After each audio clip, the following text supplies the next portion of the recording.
recorded on the live.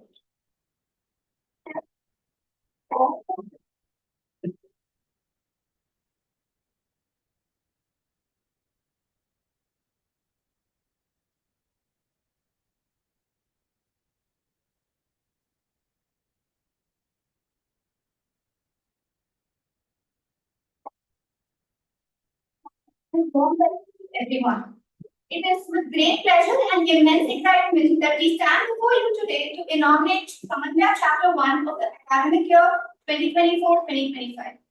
Samanvaya, the annual HR conclave of IIM Kashipur is more than just an event. It is a confluence of ideas and that shape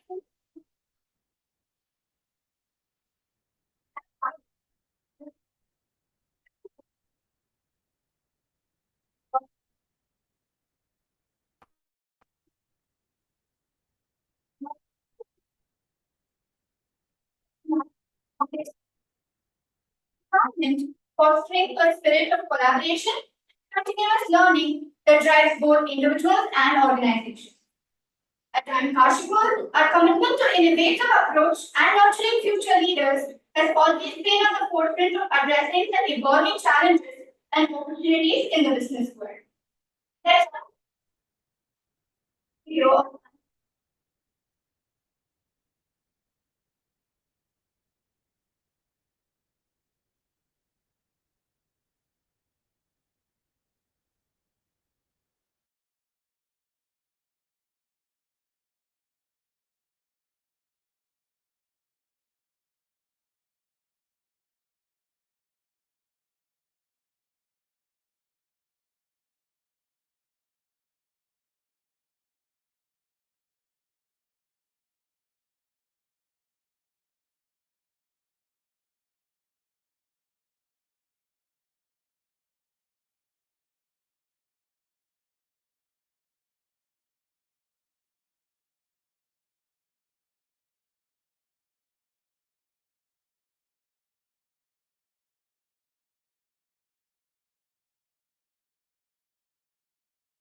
get first-hand experience of time management, working in a team, situation handling, and managing positive relationships with the administration.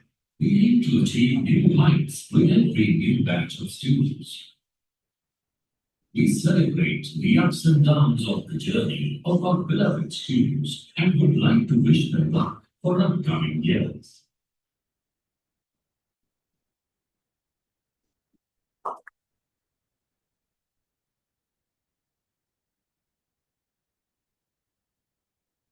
This team, MBA Next, shaping tomorrow's business leaders, holds significant relevance as we address the shifting demands of leadership in today's dynamic environment.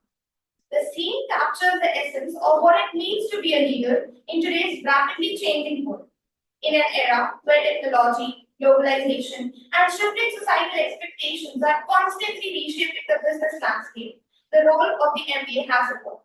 The theme invites us to explore how we can prepare the next generation of leaders to not only navigate these changes, but to drive innovation and create lasting impact. Our focus today is on continuous learning, staying ahead in a rapidly changing world. In today's fast-paced technology-driven environment, the skills and knowledge we possess can quickly become outdated.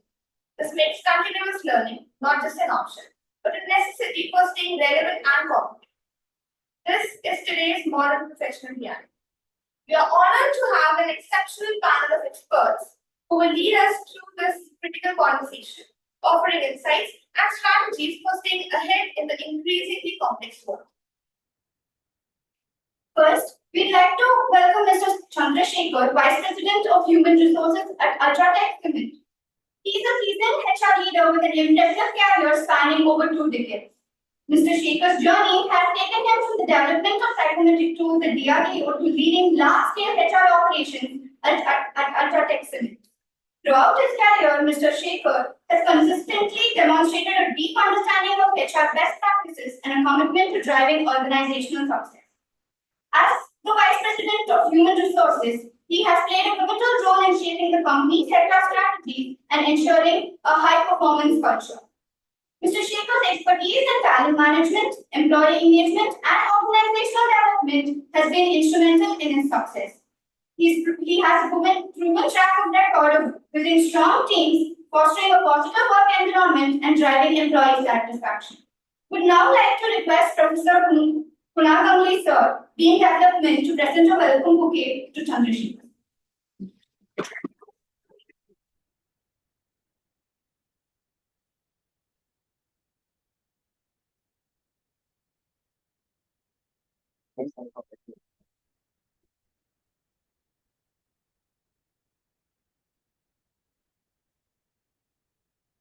We have Yahya Rasheed, Global Head of L&D at HCL Tech, who is an award-winning industry-recognized leader in the technological services, financial services, and software industries with over 25 years of experience.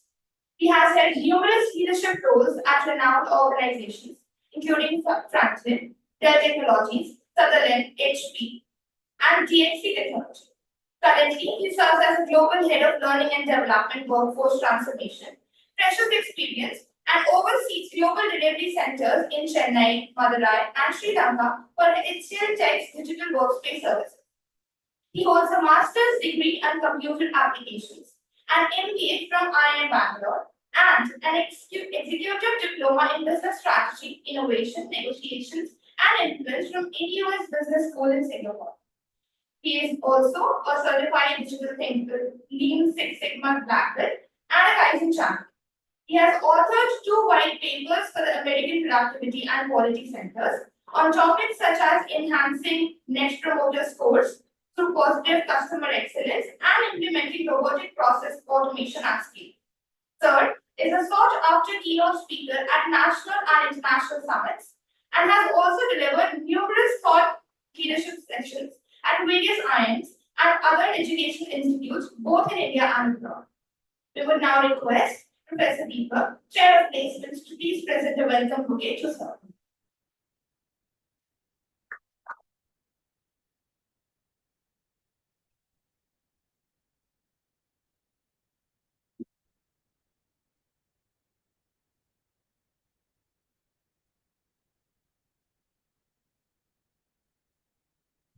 Next, we'd like to welcome Mr. Umanath Kumar, Country Manager India and APAC Leadership at Pfizer. He carries 18 years of rich and diverse experience in human resources and has made significant contributions to both Indian and multinational organizations. His expertise spans across various sectors, including manufacturing and corporate roles, making him a well-rounded professional in his field. Currently, he is a vital part of Pfizer, where he leads initiatives in leadership, talent management, diversity, equity, and inclusion, and HR projects across India and Asia Pacific markets. His impressive career includes successful stints in major industries such as retail with Future Group, energy with RDG Group, automotive with Daimler, and now pharmaceuticals and life sciences with Pfizer. Throughout his career, Mr. Kumar has worked extensively with colleagues from a wide array of cultural backgrounds, including European, Japanese, American, Asia Pacific, and Indian leadership teams. This experience has equipped him with a unique perspective on global HR practices and cross-cultural collaboration. Academically, Mr. Kumar is a gold medalist in economics and was a university topper in his master's program, reflecting his deep commitment to excellence and knowledge. Beyond his professional achievements, he is also dedicated to mentoring the next generation, actively engaging with student communities to guide and inspire them. We will now request Professor Utkarsh, Chair Placements, to present a welcome bouquet to Umar.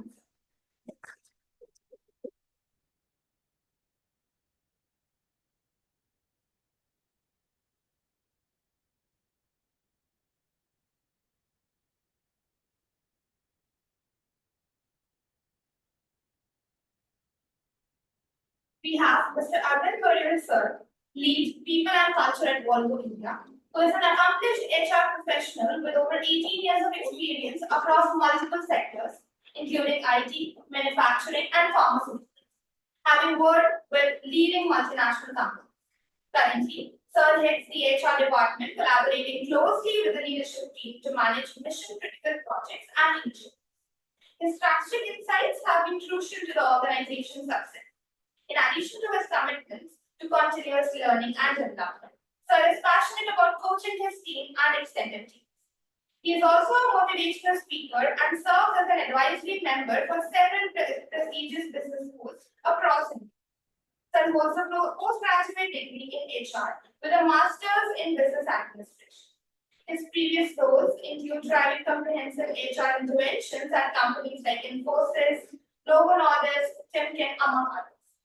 I would now request Professor Venkat Raghavan, Associate Dean Admin, to please present sir with a welcome.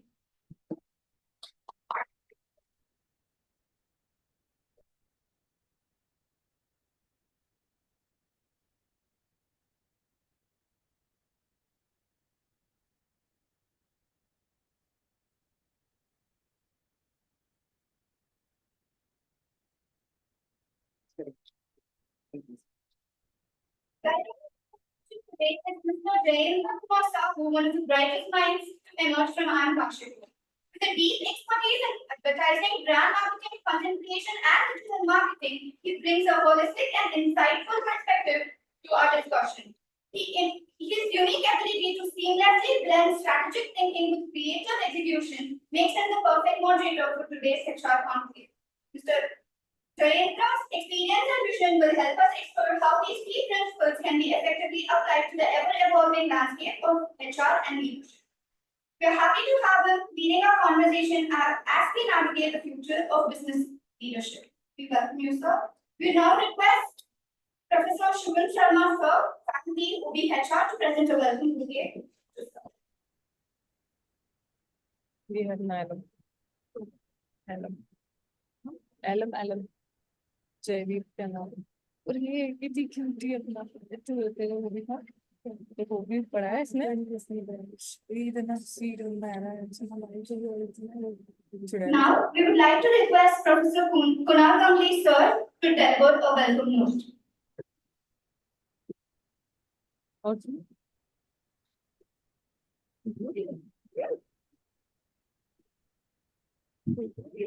Morning, everyone. Bright sunshine outside, but perhaps brighter in this because of the luminaries present today. Thanks to all of you, sir, for taking your valuable time to visit Kashipur. And I hope this association will be a long run and you will continue visiting and helping us in different other aspects. And be assured that the carpet of IIM Kashipur will always be red and warm for you.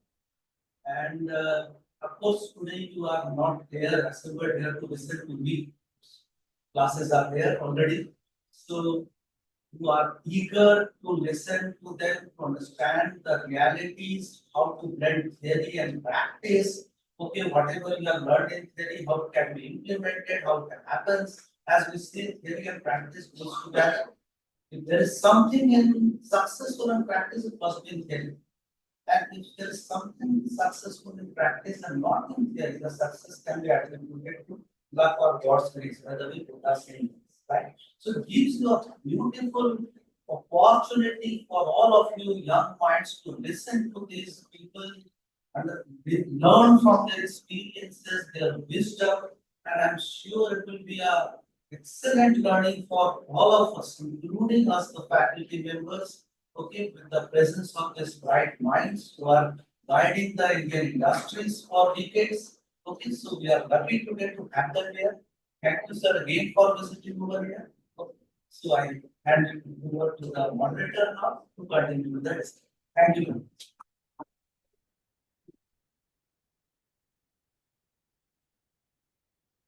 Yes, are passionate about bringing positive change in the HR industry and bring a wealth of expertise and knowledge on table. We are extremely lucky to have these visionaries with us today, as they have made major contributions to defining the future of human resources. As we set out on this journey together, let us keep in mind that the conversations that spark among attendees are just as important to any today's success as the information presented on stage. We would request everyone to be involved, pose questions, and establish connection with the esteemed panelists and alumnus. Let's take this opportunity to gain, share knowledge, and develop a more robust and resilient professional community. And Kashipur would like to extend a sincere gratitude to everyone who helped making this event possible, including our distinguished speakers and the organizing committee. So, without any further ado, let's welcome our guests once again. Their being here today is indicative of their dedication to the advancement of HR, and we are appreciative to get a chance to gain knowledge from their perspective. We hope that our annual HR conclave serves as a forum of growth, inspiration, and cooperation. Let's work together to reinvent workplace confidently and creatively navigating the future of humans. Floor is now open to the panel discussion. Over to you, James. Hello.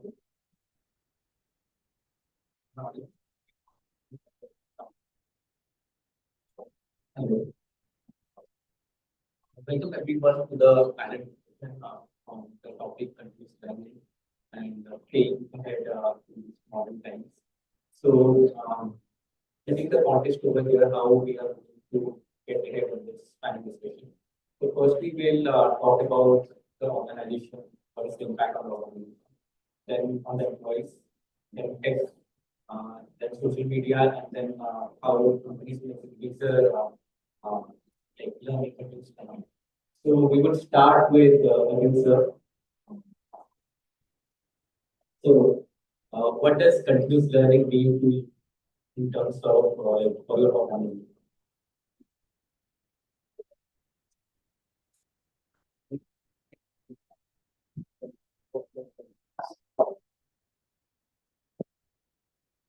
Morning. You all can hear me? Morning. Good morning, my dear leaders, dreamers and doers. In fact, I took this last seat because I thought last question will be posed to me. So important learning from this is you should not sit in the last. Okay, that's one learning I had today morning. Okay, to us, continuous learning is actually an evolving journey. It never stops. I think anywhere and everywhere. Today also because I should thank Aryan of this batch who was my teacher. He told me if I have to come to this institute, study well. So I had to go back, learn a lot of things. So continuous learning is something which will always keep us vital in this ever journey. Especially now, the most important thing is you're not fighting with humans anymore.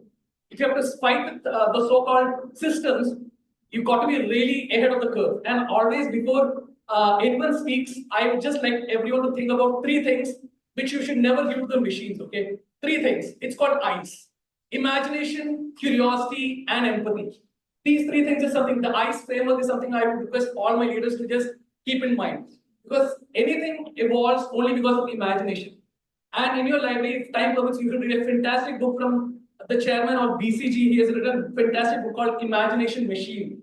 So that means as long as we have imaginations, new things come up. But don't give that thing to your mobile phones or to ChatGPT or Google. So that's one important thing I would like to start the engagement with. And always be a curious learner, like a baby who never stops. Go and experiment and challenge anything and everything in this world. Thank you.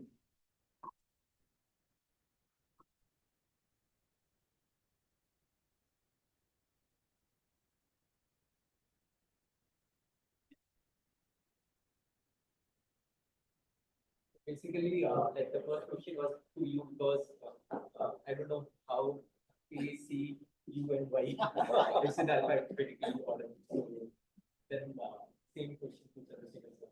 How do you? For me, continuous learning is for existence. If we are not going to learn continuously or continually, then our existence is going to be questioned. I am saying I should take example of my organization. I'm from UltraTech Cement. So you all know UltraTech Cement.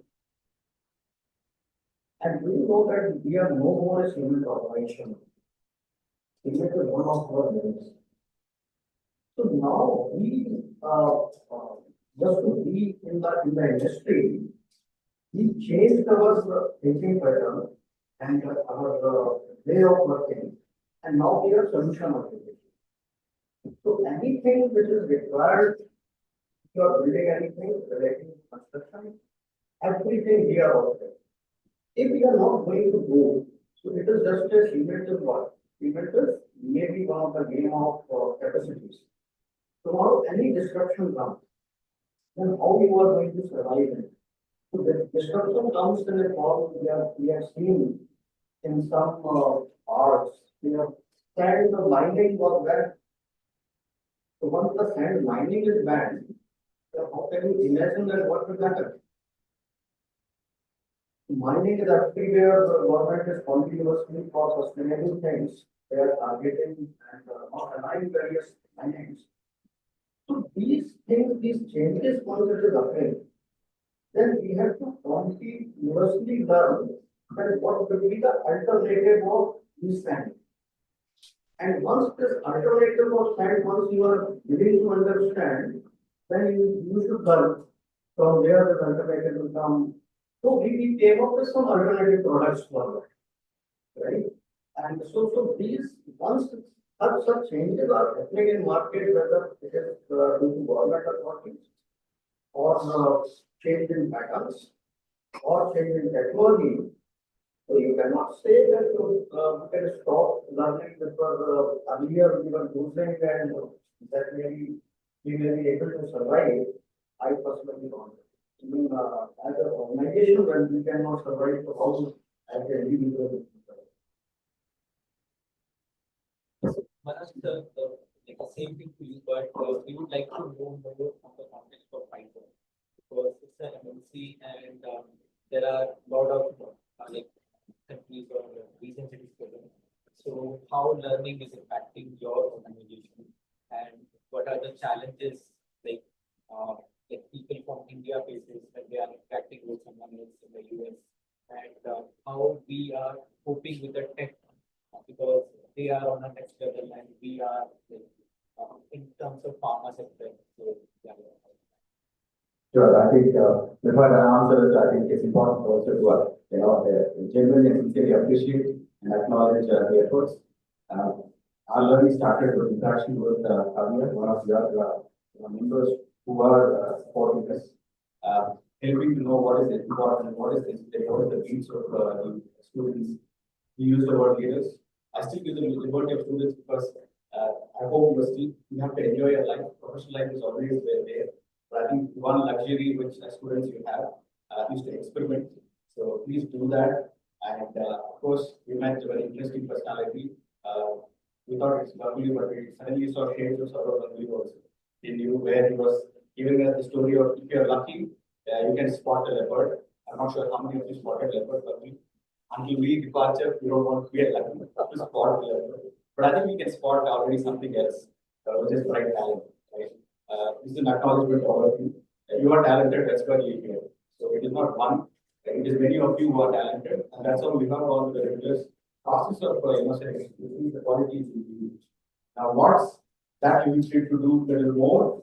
I think that's what the intent of this particular session, where you are giving an exposure to these people. Right? So continue to stay that, and all of us, with all our good intent and good wishes to each one of you, sitting just to fight part of it, that you are successful in your own way. Please remember, it's not a race. Like all four of us don't know each other, but we have recipes. All of us have a job. Similarly, you will have a job. So continue to collaborate and get that done. So that's the excuse for that. Now, coming on to the question what you talked about, I think for any one of us, right, citizens, be the multinational or be an organization, just a person. If there is one mistake which any organization can do, is to ignore two things. One, not to learn, not to repeat the change.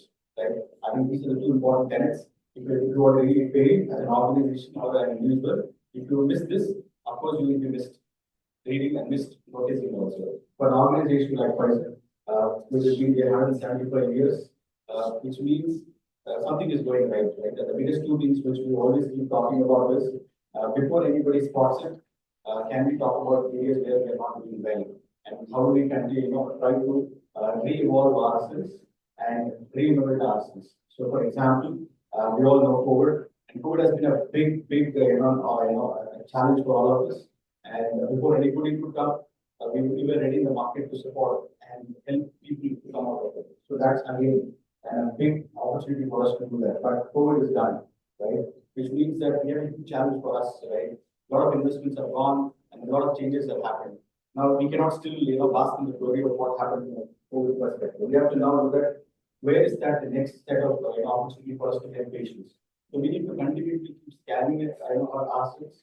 And at the same time, also remember, it's also an interview of many things, like external and internal factors. From a macroeconomic perspective, you look at what does the customer need at the end of the day. You don't look at brands are okay, but what matters to your customer? Any guess? Why would somebody buy your product? Or you might value the product. Right. And value comes with one more thing, right? To be very candid and straight, it's the price.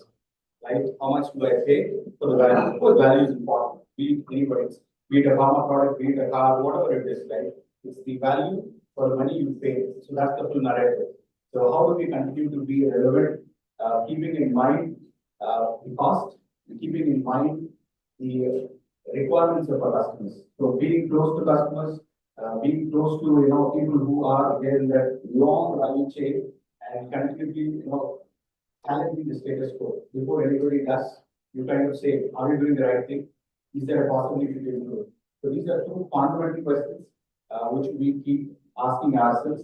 So when we talk to our, I think a little bit on India about what you're talking about, is also talking about it's a fantastic opportunity for us, which means we all know the two top strengths of the country is of course the age and the ability to learn, which is what defines the game of our talent which is there, which is what world looks at us, right?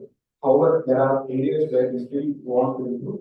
I think that we will cover in the next question, so I'll go with that. So it's simple, ability to very fast, ability to question the status quo, and continue to be innovative at a cost.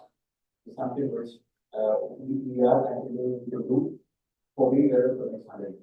That's the plan. So, as well as said that COVID had played a role in our lives. So I will give you one instances from our we were. So all of you might be aware of SWOT analysis. So there we were taught about threat. Okay. So in threat, pandemic was there, but our professor, even they don't have experienced that firsthand. So fortunately or unfortunately, I was into entrepreneurship at that point of time. And that threat, which is called the pandemic, had really impacted my business. And I had seen how businesses are shut down for continuous 2 years. Okay, so that is something nobody had experienced or learned before, and that we got to learn from what do you say, the scenario beyond the pandemic that came. So now coming to Yahya sir, so your designation is into learning and development. So what we want to know what influences you when it comes to we are on the other side. Okay, so let's say I'm an employee, so someone else is taking that decision. So we want to know what influences you, how do you think okay, this particular decision which I'm taking for the field would impact a lot of people. So that's what we want. Thank you. Steve, thank you very much for having all of us here. It's a pleasure to be amongst you. Wherever I visit, I always feel, we are one of the top, brain power that exists, right? Collective brain power. You guys are the best of the best, that you're all seated here. And that itself is a testament of the kind of, excellence that we can see. And definitely, I echo, what he just mentioned about Kavya. She kind of program managed it despite all the schedules. So thank you very much. With regards to your question, right, we within the IT industry is going through a tectonic shift. We enjoyed the fruits of COVID, on the economic side of it, because every organization went remote, which means that we had to really master our digital transformation. And there was a lot of opportunities. But after that, we had the economic cycles going down as well due to different geostrategic challenges. Specifically, coming back to the question, we in the IT industry have to have a very solid human supply chain, process. That happens because once we go ahead and sign a deal, the organization might ask us to transform to a different technology and so on. So our people, who are our greatest of assets, we call them human capital. They have to be, learning the new skills and start delivering, right? For that, I start with the demand plan. When the deal is at level 0 or level 1, I do my groundwork in terms of what are the skills. So we maintain something called a skills fungibility index, which is a skills taxonomy, ontology, skills inventory of our existing workforce. What should do to make them fungible, right? Because I don't want to put them all into a 6 months, 1 year training, because once we sign a deal, our motion starts in the next 2 or 3 months. So people have to be productive, and if we train them and then we don't have the job for them, then they'll get bored, right? They'll say that we will be ending up training for a competition. People just leave. So the time is the essence of the matter. So we get them all trained within that duration and ensure that they are productive. That's where our billing starts. And this is going to be a kind of a bottoms up, not a tops down. So when we get an opportunity, we kind of flag it to everybody. These are the opportunities that are available. If you want, just sign up for these courses, programs, and then you guys can make it into that respective account. So people just go ahead, latch onto it, and then upskill themselves, reskill. People who have the fire in them, the ambition, the curiosity, latch on these opportunities. They go on site, they go everywhere, they go places literally with the opportunities that exist. So you want to see as your career, then use these as tools for them to move on. That's pretty much what I want to share. So this question to you is how do you foster the culture in your employees to enable them for Good question. I think a common thing is basically this is an age. Actually, if you look at workforce, I'm sure everyone will agree. Workforce we have more Gen Z and millennials also coming in. So most important thing, you don't have the same kind of methods which you used to do in the past. Most important what we look at is look at something called developing only 4 things among the managers first. First is in terms of mastering the word of vulnerability. Let's assume tomorrow you're also vulnerable. You don't have all answers to Z. So how do you ensure the mastering the vulnerability is there? Next is actually because the so-called Gen Z and millennials, if you happen to see, they come with a lot of feedback and expectations as part of the DNA. So most important thing is the aspiration part, the purpose part, the goal part. We want to tell the managers, ensure the feedback and expectations are done on a frequent basis. B, A is there. C is actually the most important thing which our organization is striving for. As rightly said, it's about curiosity. And again, insist as leaders, don't give everything to the mobile phones. Actually, curiosity and imagination is the world is looking forward for. And that's something which we ask managers also to be part of the touch points and the discussions with our leaders or emerging leaders like you are. Last is the most important thing is the self-awareness. Today also, while coming this morning, I was just talking this to one IIM also who accompanied me. So we were just discussing about the collaborative intelligence. Because you can have everything, you can be we don't need any ICs in this world, independent kind of people. We want people who can collaborate, and these are the 4 factors which we look at: vulnerability, aspiration, curiosity, and self-awareness. And unfortunately, this cannot be taken, you cannot take it from the market, or you cannot buy it from the market, or you cannot even check it with your so-called ChatGPT and Google. It has to be self-developed. And it's a long-term journey which we invest in all the associates who join our organizations. And I can probably say that. Thank you. So, once like you skill the employee and then there will be like they will work for some time. So what would be the admission level in your industry? Because that is very higher when it comes to like software or some other tech. But when it comes to manufacturing or core companies, so learning versus admission.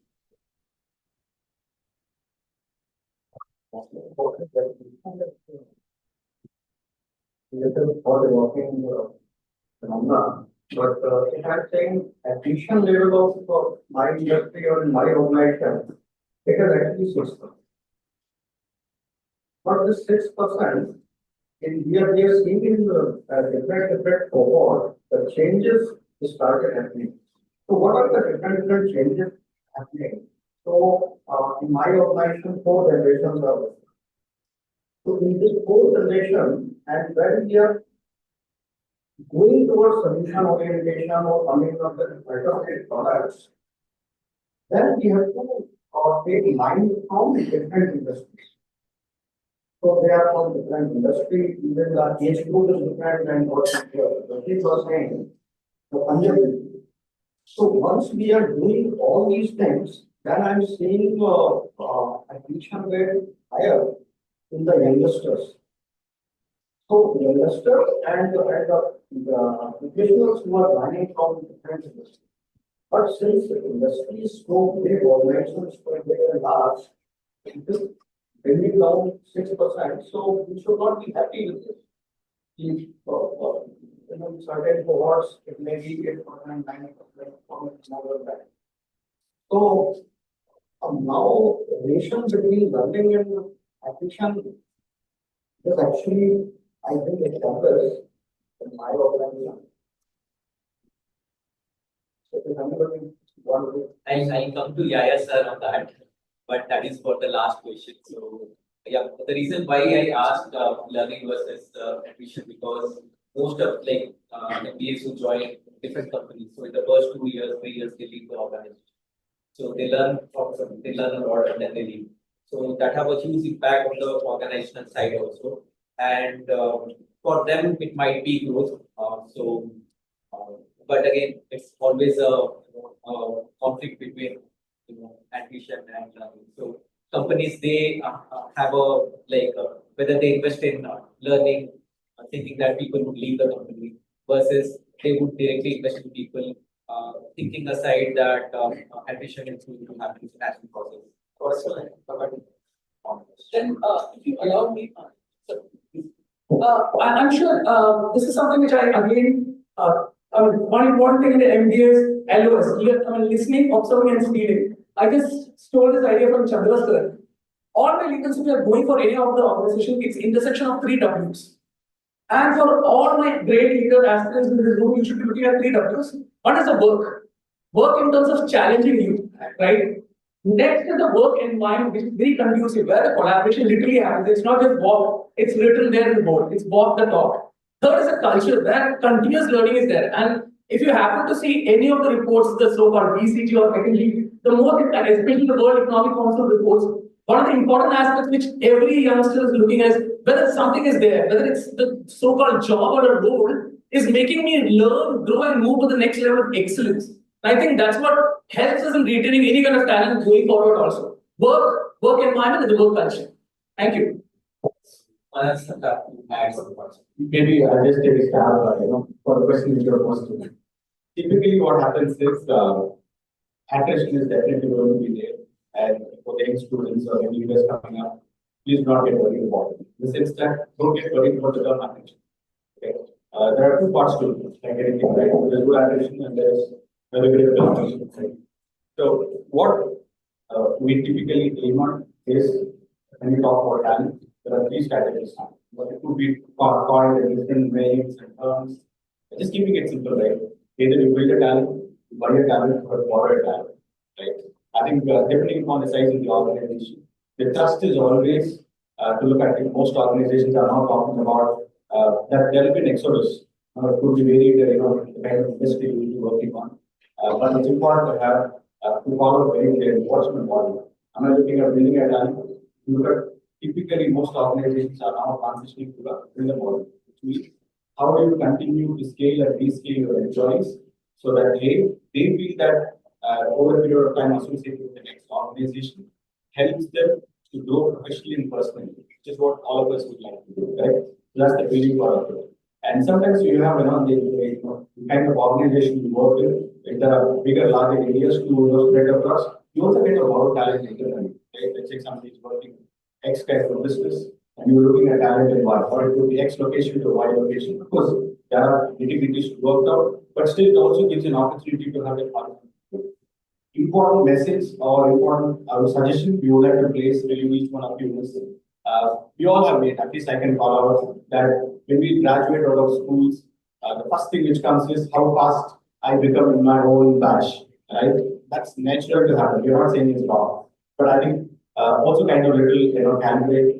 Please remember, it's not running to the top. It's definitely not a team by team, or it's not a sprint. So typically in organizational language, this call today, they call about three kinds of development. A vertical development, which is always been there, but that's not enough. There will be horizontal skills development, which you need to go the next, or you will call the team growth, and then you have a diagonal boost, right? Please imagine that if you are an HR core also, you are not insulated from this.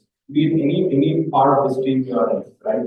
If you will try to build and borrow, still you are not able to do it. There is some portion of the talent which you will always kind of buy from the market. That's to challenge the thought process and also to challenge the way you're working on.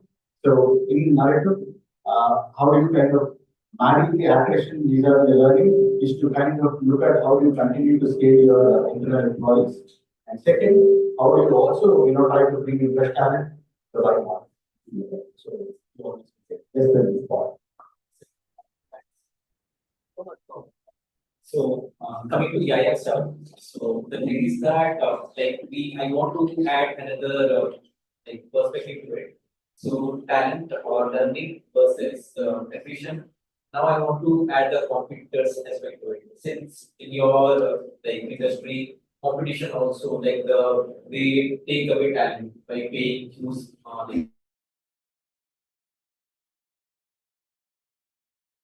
between your training programs versus attrition and your competition. I think within our industry, right, when we had this COVID, you have heard the term the Great Resignation. The Great Resignation resonated with a lot of people thinking that they can just jump. In that particular year, people have jumped 3 companies and got about 80% hike. Some got 200% hike. Okay, that was a mad rush. Now, one thing to take in mind is that organization is bigger than individuals. Okay, organization will go on. It's not people dependent. It's the fundamentals are in place. So different organizations have devised different strategies in order to stem that. Now, if I talk about my organization, we have something called as Tech T program, the early career starters, right? Where once the kid who completes his 12th grad again in our program, and then they pursue an engineering stream or a management stream based on different institutes that we have tie-ups with. That is for the long term, right? So that they are dedicated to us for the next 5 years. They interlock with us. For people who keep jumping, you should also understand, unless you don't have really cutting-edge skills, once the hawking completes, once the reality starts to hit the margins and so on, right? Organizations will first look at LIFO method, last in, first out. They look at whether he is really giving us the value for which he or she has been hired for, and then they knock them off. And then people keep coming back, and today we are in a situation where people are looking at, can I join the same salary and all that? Please understand, the comp will be in line with what your skills are. If you have really super tech savvy digital skills or any of the management or consulting skills, you will be paid. You don't have to worry about that. If you have a skills deficiency and then you keep hopping around, you will end up getting into the radar, and then we have a very unpleasant situation, right?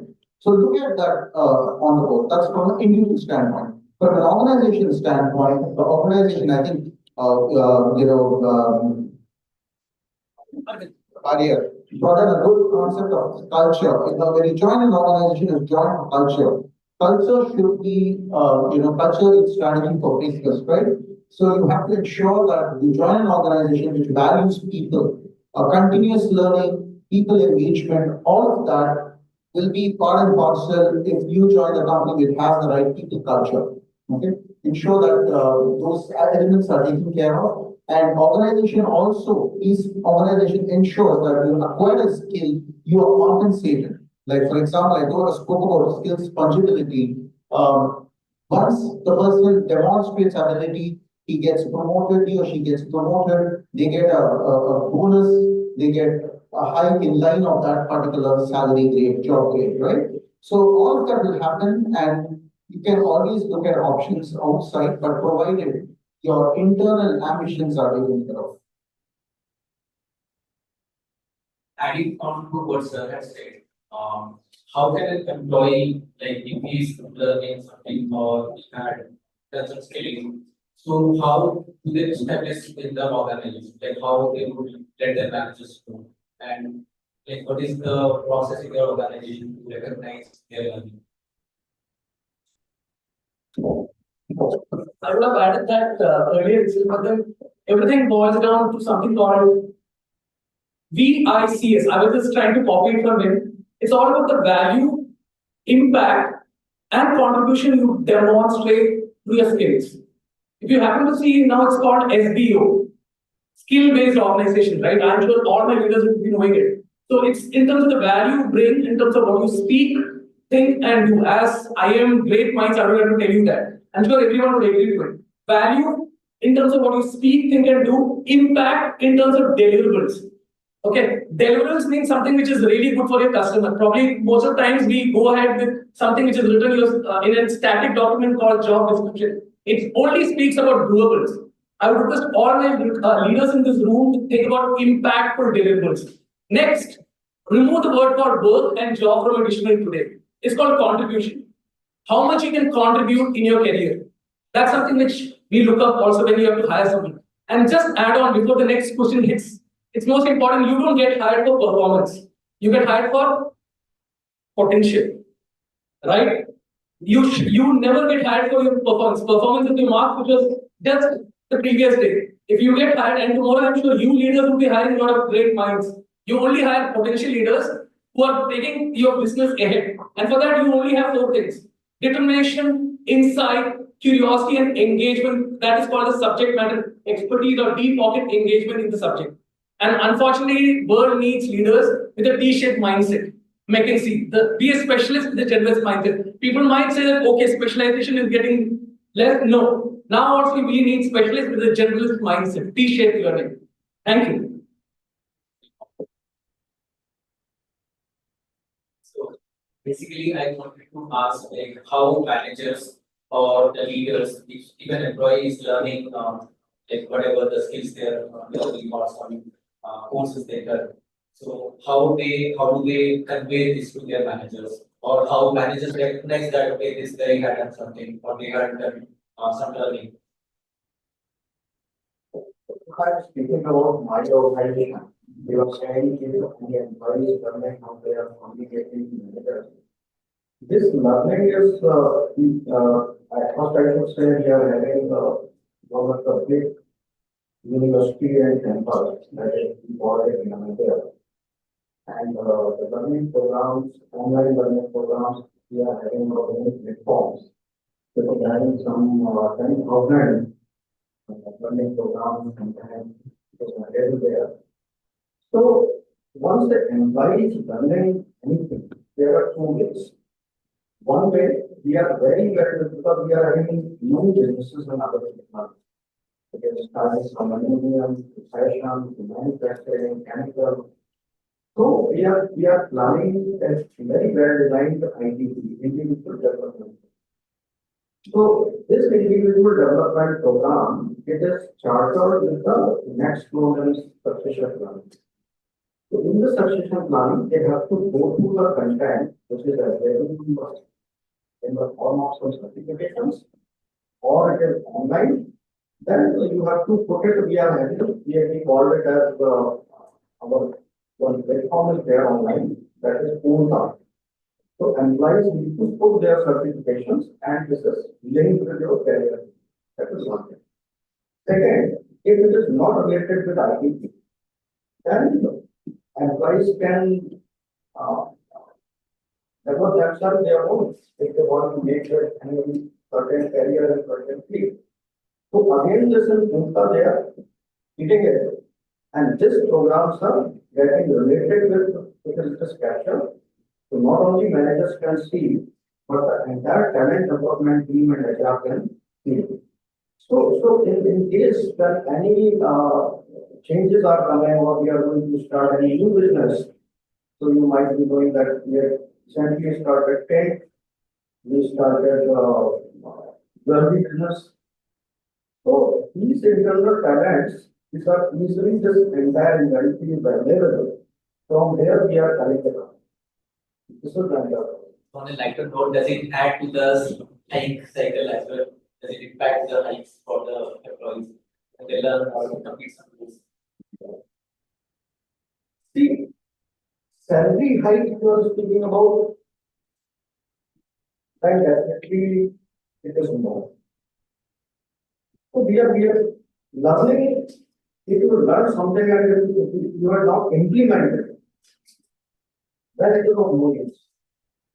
If you start anything and if you are implementing for the organization and the internal organization is earning something, it is rewarding.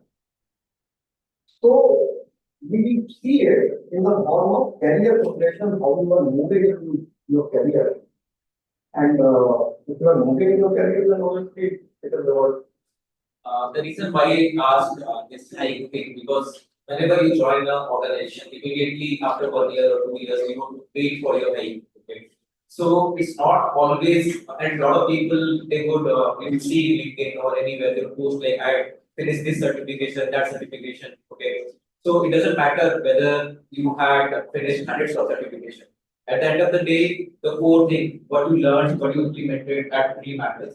And the reason why I asked, like, sir, regarding the learning models, what is there that is there in the industry.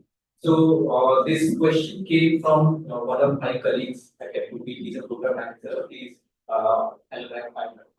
So he said that he had developed it to the panel, and he said that all of the panel, like all the panelists, they represent bigger organizations. They were set or like those organizations have on screen. But you need to also ask them questions from the startup angle. Okay. So if you like for all those four organizations the panelists represent, they have like they had figured out what L&D could be, what would be their target, and how growth would be happening in a longer frame of time. But when you join a startup, it is not the case. So you have to learn then and there, depending upon the demands. So I would ask like ask Yahya sir to put some lights on it when corporates versus startups in terms of L&D. Sure. See, with regards to startups, right, things are pretty fluid. I know a couple of my friends who really started up in Chennai called Chai Kings. You would have heard about, right? It was just a small idea, and then they really scaled up to about Series B funding is what they are right now. And then a couple of them as well, right? Technology startup. So in a corporate setting, I think it's important that continuous learning goes through different facets of it because it's more organized. The kind of pipelines that we look at is more structured and also within certain timelines you get 3 or 4 deals then we have to manage. But in a startup environment, things are extremely on the go, right? You have to think agile, having the appetite to take risks, failure in your brain and move on, right? Also, in terms of you should have a bit of an abundance mindset. You don't have a scarcity mindset when you're operating in a startup ecosystem. Abundance in the sense you don't look at competition and start cutting your capital in learning and development and so on. So those kind of things, once they undercut, you're setting your startup up for failure. There is that resilience and agility that one needs to demonstrate when you're operating in a startup. You could see what initially there could be a bare bone budget, there could be extremely challenging pay hikes, incentives and so on.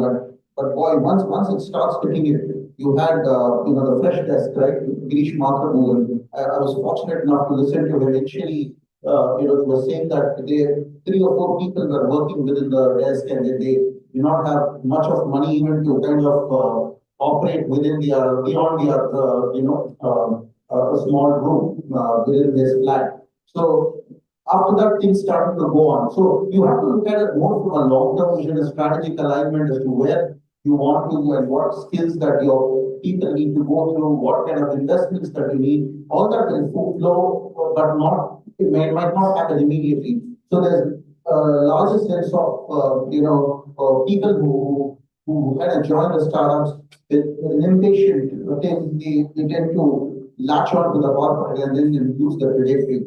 So there are two sets of mindsets, very important. If you're joining a startup, be ready to face a lot of challenges.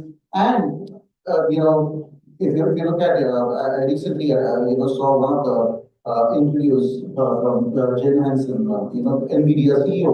He said that unless and until you don't go through the kind of suffering, you don't really achieve the objectives, right? It's the suffering that goes through. But people today, young people, when I see, I don't want to get into that organization. Startups is not my cup of tea. People that is like they just suck your blood. That mindset really kind of gets you out. If you have a hustler mindset, elbowing others, not in the right sense in terms of acquiring those skills and so on. So there are two mindsets. You should first understand which thing that you belong to. And that's where I always talk about abundance mindset. If you have a scarcity mindset, then you feel negative. You feel like this is not my cup of tea. I'm not cut out for that, and so on. So it's important where you want to play yourself.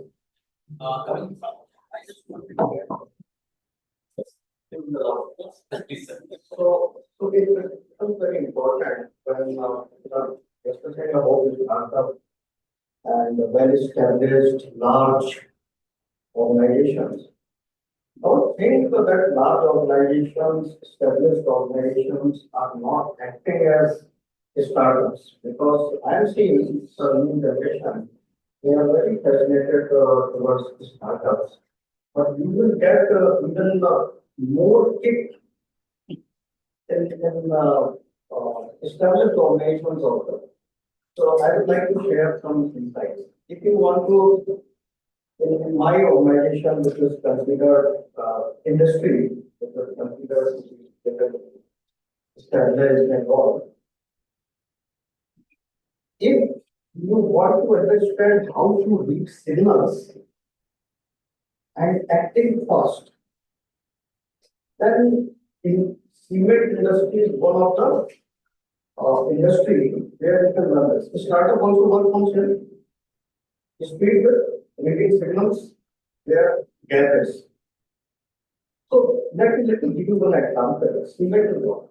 If you are building your home and you plan roof casting, labor is there, and if cement is not reaching, do you think that house owner will postpone it? No. He will purchase some other land. So from here, it is a DNA of our organization or in the industry. We have to be very fast. Now, second point that I was saying, it is related to reading the signals. Do you know we are having UltraTech business solutions? It is a retail format, and it is even having more outlets, more than capacity. And this retail format, you go everything related to construction need, it is available. But in retail, if I ask you, then you will take the names of some established players. You will never take the name of UltraTech retail format. How does UBS came? So see the startup ignition here. When we were going in market and this era is changing, cement shops, dusty shop, the person with wearing pajama is sitting there and their next generation is studying in IIMs. They don't want to go back and sit and continue the business in that dusty environment with pajama. So this understanding that we receive that how we are going to survive after 10 years, 20 years, 15 years down the line. So this is the signal we read. And we started this year that it is completely AC environment. It is written. Now these next generation is coming back and they are doing this real business. So this is that's why I was going to share how this landscape changes and you need to read the signal. Don't just go with the something which is only startups having this environment that Actually, I wanted to like, so when you see, we have Volvo, then Archivita Cement, UltraTech Cement, and then Pfizer. Okay, so these are when it comes to software, so a lot of startups they come with their learning, with their disruption, and they can give a challenge to a bigger company, any established company or an MNC. But when it comes to a company like Volvo or Pfizer or let's say a cement company, so there needs a lot of capital. Okay? So the investment is high in the beginning. So like whether any startup who have disrupted anything in that particular sector, so how those had impacted you in terms for the learning? Maybe I'll just add to it. I think this will be slightly disruptive for the question. This question itself is, if an organization thinks this way, I think the end of the organization started. Let me just give an example from my previous, experience of working with a few players. I'm sure that. Who do you think are the top 3 competitors for, let's say, Volvo or any idea? Who's the competitor for brands like Mercedes or BMW or Volvos? Any guess?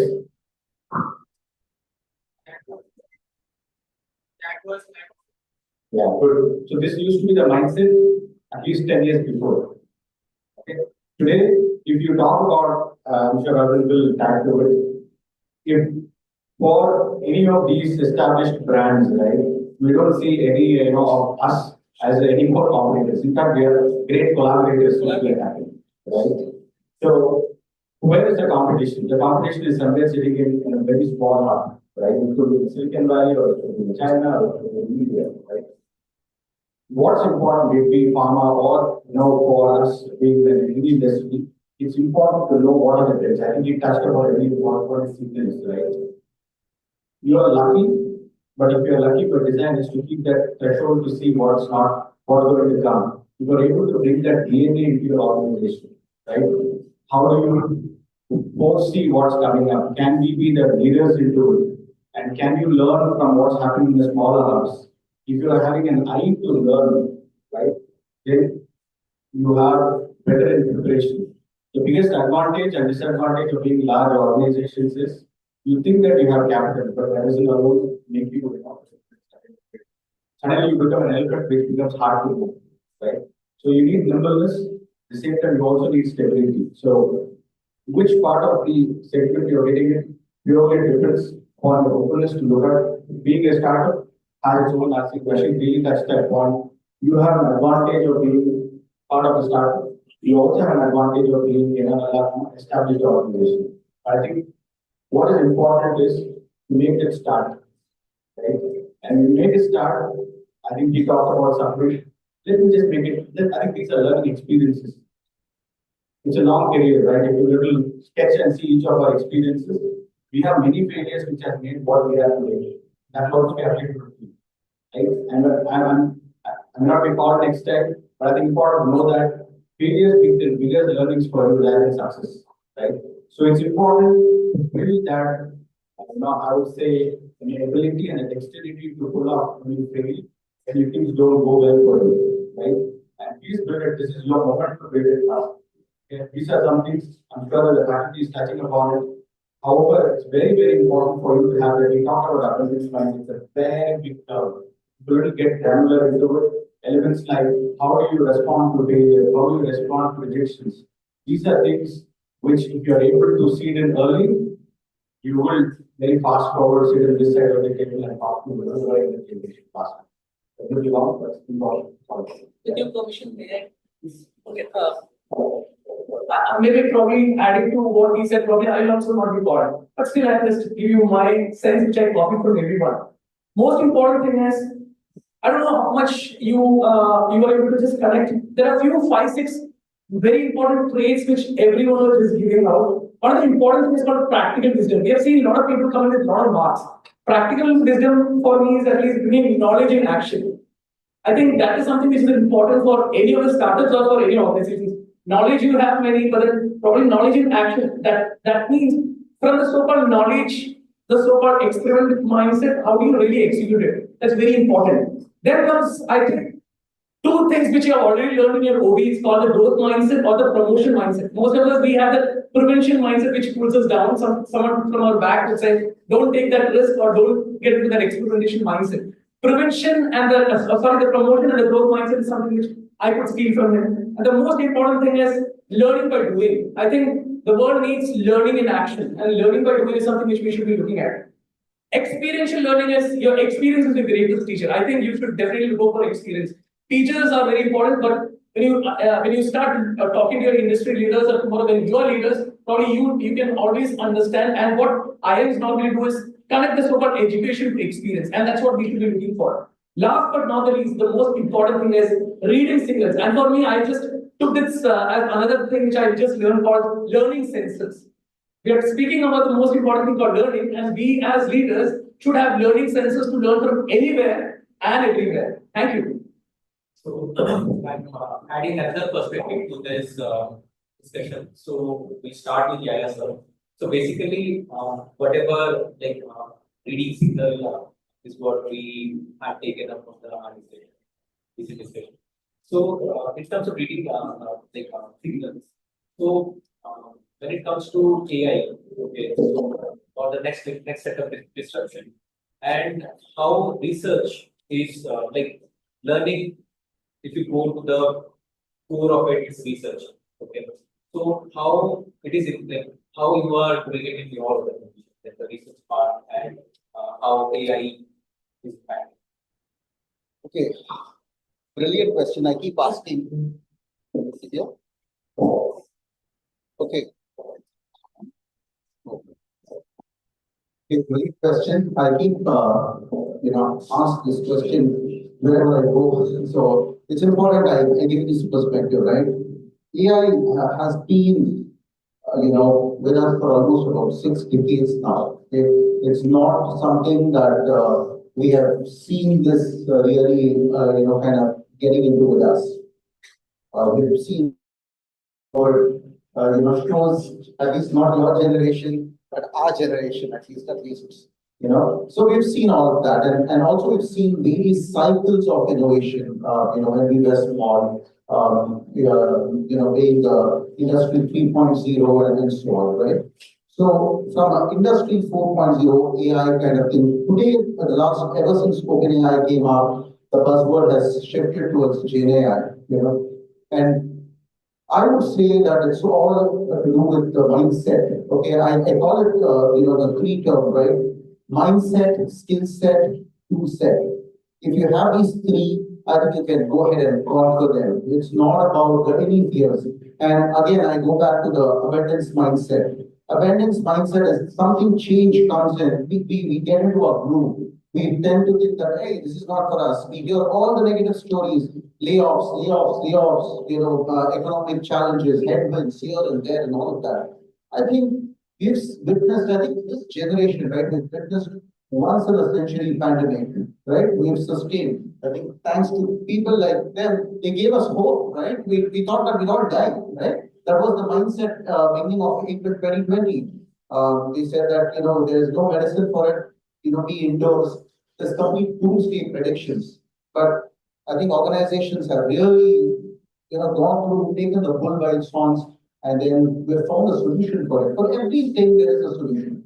And with regards to this new, buzzword, I will call it, I will not call too much into it because what we are witnessing is the hype cycle at the highest of level. Gen AI will come take our jobs.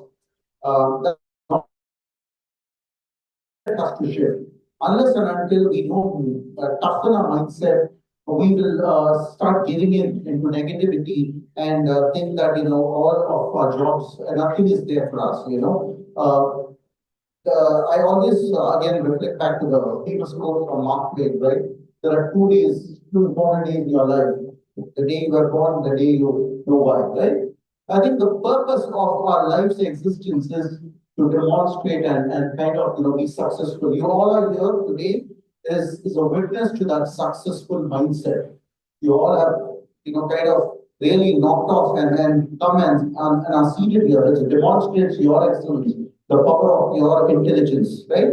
And likewise, Gen AI, which is coming up, is nothing but a tool. There's new way of dealing with it. The power of compute has gone up considerably with the NVIDIA and Intel coming in with most of chipsets and semiconductors, right? That's all it is. The LLMs, all of that is going on. Now, what we are supposed to do with this change, right?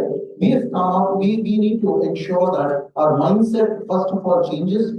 Look at what are the opportunities for innovation. A lot of our my co-panelists very beautifully came up with innovation. I think Pfizer was the first of the vaccination shot that they came up with, right? So what are the opportunities for innovation? I think Mr. Warrior brought in the concept of never miss out on any of the crisis situation, right? Missing out on crisis is an opportunity, and this is our opportunity. We in India today, with a sizable sort of educational, people who are really graduate, having the right education infrastructure and so on, should really never be afraid to take on the man. And specific to your question, right? There's a lot of programs that internally within our organization we are kind of accelerated it, and we are ensuring that people are upskilled, both be it the Google Gemini or the AI Open Text Copilot. All of that, we are just putting that to bear. And some of the brightest minds who have good access to math and so on, they go ahead and are starting to code in Python and various other technologies, the tool set which I talk about. Once you get your mindset right, then your skill sets right, leveraging the tool set will ensure that you are extremely successful. This is the mantra. Never lose heart. Don't get into negativity. I'm sure there's an ample opportunity for all of us for the next at least 2 decades. And industry 4.0 and 5.0 that we are witnessing is more collaboration between humans and machines. That's it. Nothing else. Nothing else changes. The way how we are going to interact with the machines is what is going to really change. And once we adapt that, I'm sure we'll go ahead and conquer the world.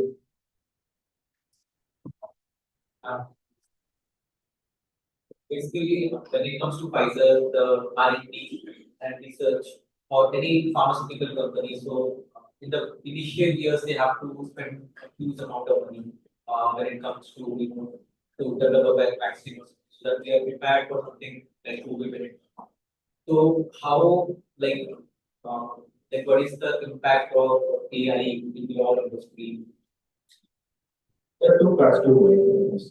Let me just take the first part of it. Typically, when organizations, for example, like organizations, our interest is not only to look at blockbuster, disease. Our interest is to look at disease for which there is no medicine. Of course, you all know profit is important, but I think if organizations have to sustain for a longer period of time, I think purpose is very important, right? If purpose is not there, profit is there, you will be there for some time, you will really that bubble burst, then will be vanished. So for us, to sustain, it's important to look at the canvas. Our focus and our model is always to look at how do we create new products for patients.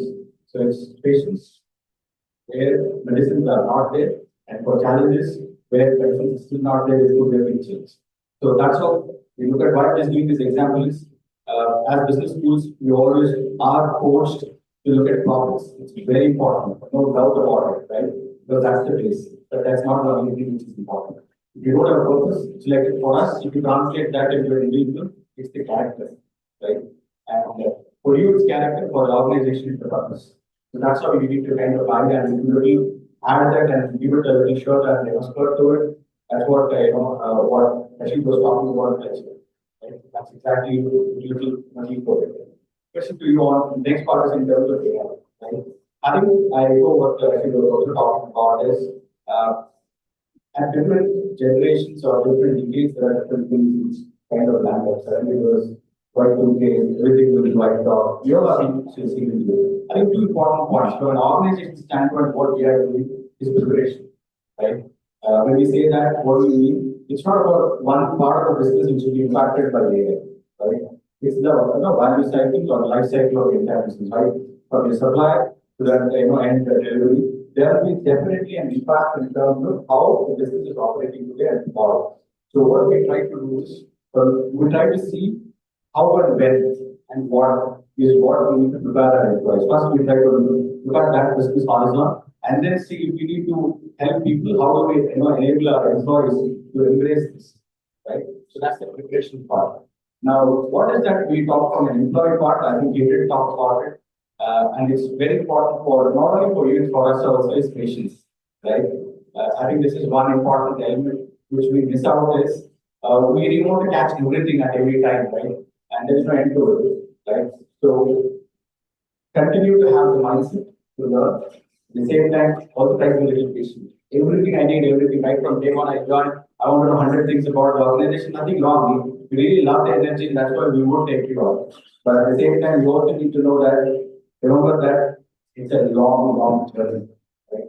That journey, how you can patiently build yourself, you also keep. And what you also do in that zone is to kind of train, retrain, and then reskill. So what happens is when you do that part, some jobs would kind of change, some new jobs would emerge from it. That's how you kind of go with the flow, help the people to learn, and then give them that comfort, psychological comfort, saying that we are there with you on the journey. And you have to be ready to learn, right? That's the only point to learn. I have a follow-up question to that. So it's not much related, but I stay in Chennai where one of my friends works in Pfizer. So I used to have a discussions cross topics. So one thing would come up I met all of his friends and they are Pfizer is where or the companies which are US based or European companies in terms of pharma sector. So they were we like these companies because they are not learn. The way they carry on their stuff or how they write stories about their clinical research. So my question is how do Indian companies they don't want to go to India? So what is the difference over there? What is the learning basic difference when it comes to a US based company and Yeah, I think I would not, I cannot interpret on the individual, but I can take the essence of it, right? I think it's wrong, it's kind of wrong to get that perspective. I would definitely be, not agreeing with the point that Indian organizations do not depend or do not have the opportunity to learn. There are very strong organizations within pharma and beyond pharma also, where the element of focus to grow and to make the difference is very high. Simple example, let me take, let's take COVID as an Serum Institute, right? It's one of flagship Indian organizations, right? And if not for that institute coming up and doing what it did, I think it would have had massive catastrophic impact. So it's also kind of a mindset which we want to help you to each one of you the little thing. Each organization has a strength, be it Indian or a multinational organization or a startup or a small or mid-sized company.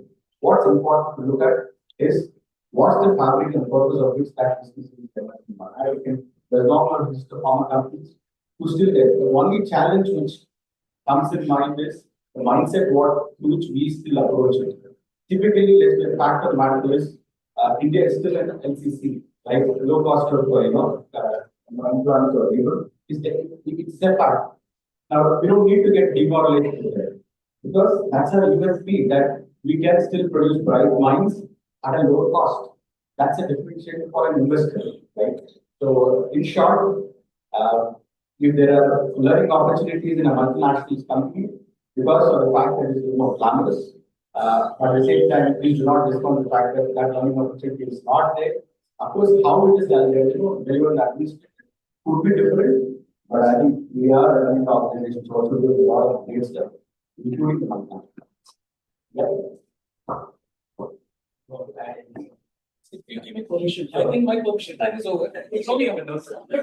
I think you can just see this from 3 P's. Again, I stole it from you. I'm sorry. I don't know how many of you can just think and correlate to what he said. Great organizations. I'm sure all my leaders would have read the fantastic book from Good to Great in your library, read the book, Tim Collins. I think what he's trying to say is very important. One is from the organization standpoint, another is from our leadership standpoint, one is from the organization point, is 3 important things. The purpose, the passion, and the performance. Now you have to translate to all the leadership brand. First thing would be the identity, the so-called personality, the character. Second is the intent, the behavior. Third is the impact. The 3 P's and the 3 I's. That's what I could at least steal and then come out with the model. You can steal it and the margin is all in your hands. Thank you. For steal. Thank you, sir. On that note, actually, see, we had taken a lot of topics to discuss, and most of them were relevant to everyone who is here. Like people will have specialized in marketing, HR, strategy, and finance. So this question is for the HR people, specifically to the HR people from the HR perspective. The reason being, all of you belong to that L&D and HR or moving. So, what are the trends in continuous learning the HR students would be needing? So, you would be looking for a HR professional. Any trends or what skills these would have?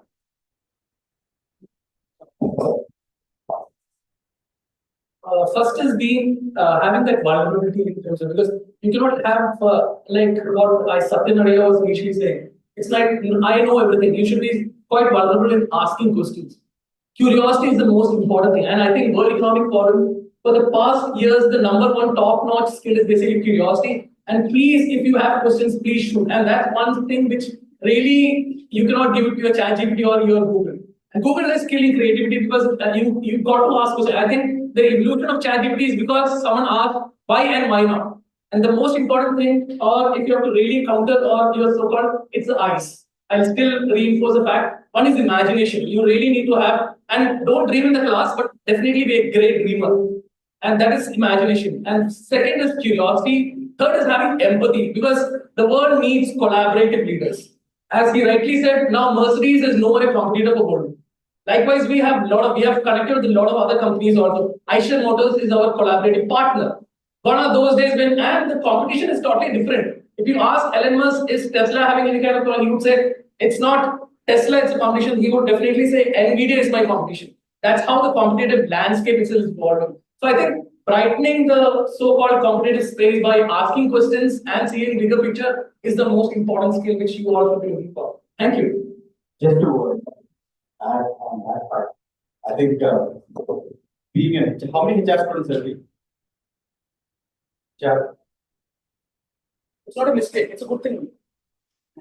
Okay, so I think general management is there, and I think one important factor which, in addition to what Arun was talking about, is the ability to learn and understand business. Thank you. I think that's extremely important. You might have 100 concepts and 100 methods and methodologies that will not invite you to the table. If you don't understand business, if you don't understand where the business leader is having challenges, you definitely have no space to for them to follow. And so please continue to have that angle in terms of how do you bring your soft power to the table, right? To the hard issues they have. They're able to manage this, and you will now see the strong HR folks who are there before, are there today, and there tomorrow. You want to have that space. Just start and then focus in terms of understanding what the business is and the challenges, And if you're able to think that way and bring in your HR expertise into it, you'll be one of the most confident aspects. Yeah.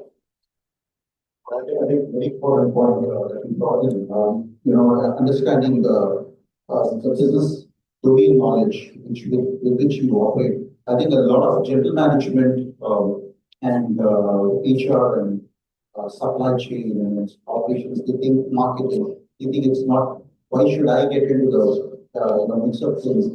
And that's very, very bad. If you want to get into the high table, you have to understand the deep domain knowledge, right? Unless and until you don't have the domain knowledge, people will see that you're just talking in thin air. That's the thing. And from the HR standpoint, specifically to your question, strategic alignment with your business is important, right? Very extremely important in terms of what are the business changes that are going through. See, you have to wear two hats, one for your employee and one for your organization, right? It's very difficult. That's why I say the HR function, the people function, the talent function are all extremely challenging. It takes the stress out of everyone. There's pressure both ways.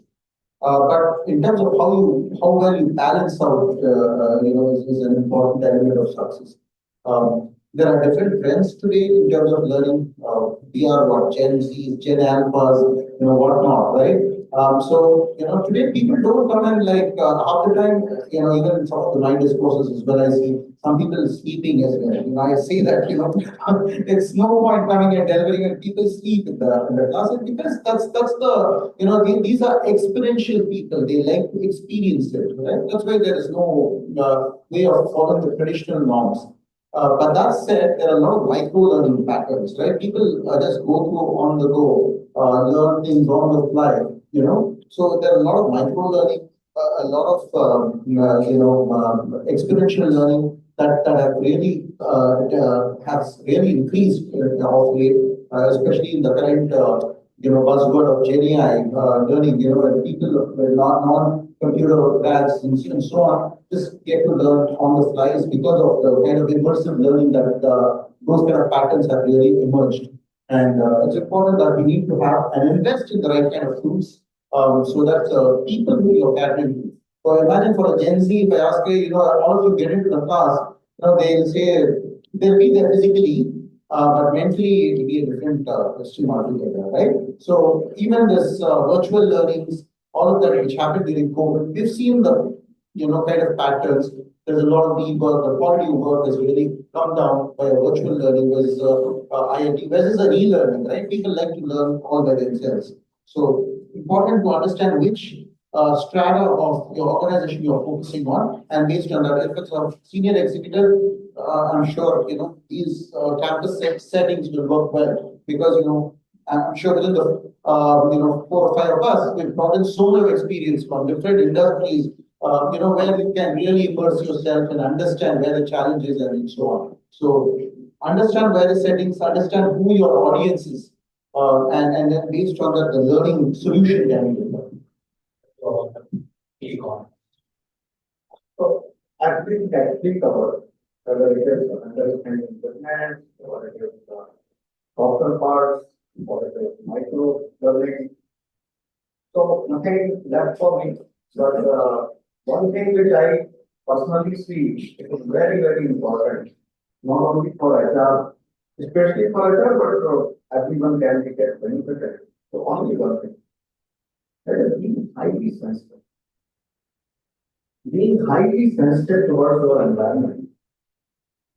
So you are not dealing with, you are not mechanical job you are not. आपने किसी एक का काम पकड़ा और वो कौन सा हाथ उठा के आपको मारेगा ये आपको नहीं मार because you are dealing with human beings.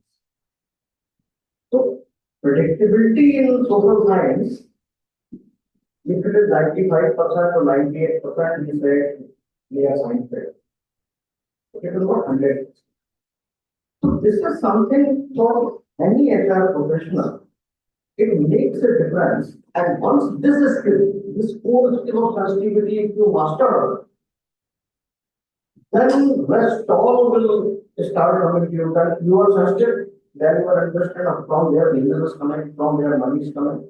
If you are sensitive, then you are understand needs of your various people. So This is the core of my experience. One last thing, when you are being sensitive, just ensure you substitute F of KFC to KEC. Kindness, empathy, and compassion. Correct? I think world needs compassionate leadership. Not just people who are empathetic. You are being kind to your friend is good. Can you do something for them at the next level of empathy and the next level of so-called sympathy? I think K, at least when you see KFC, just convert that F and then into E. That's the need of the hour. As he rightly said, be constrained, being sensitive, that is very important as an HR leader. Thank you. Yeah, just a follow-up question, for you, because you have a varied set of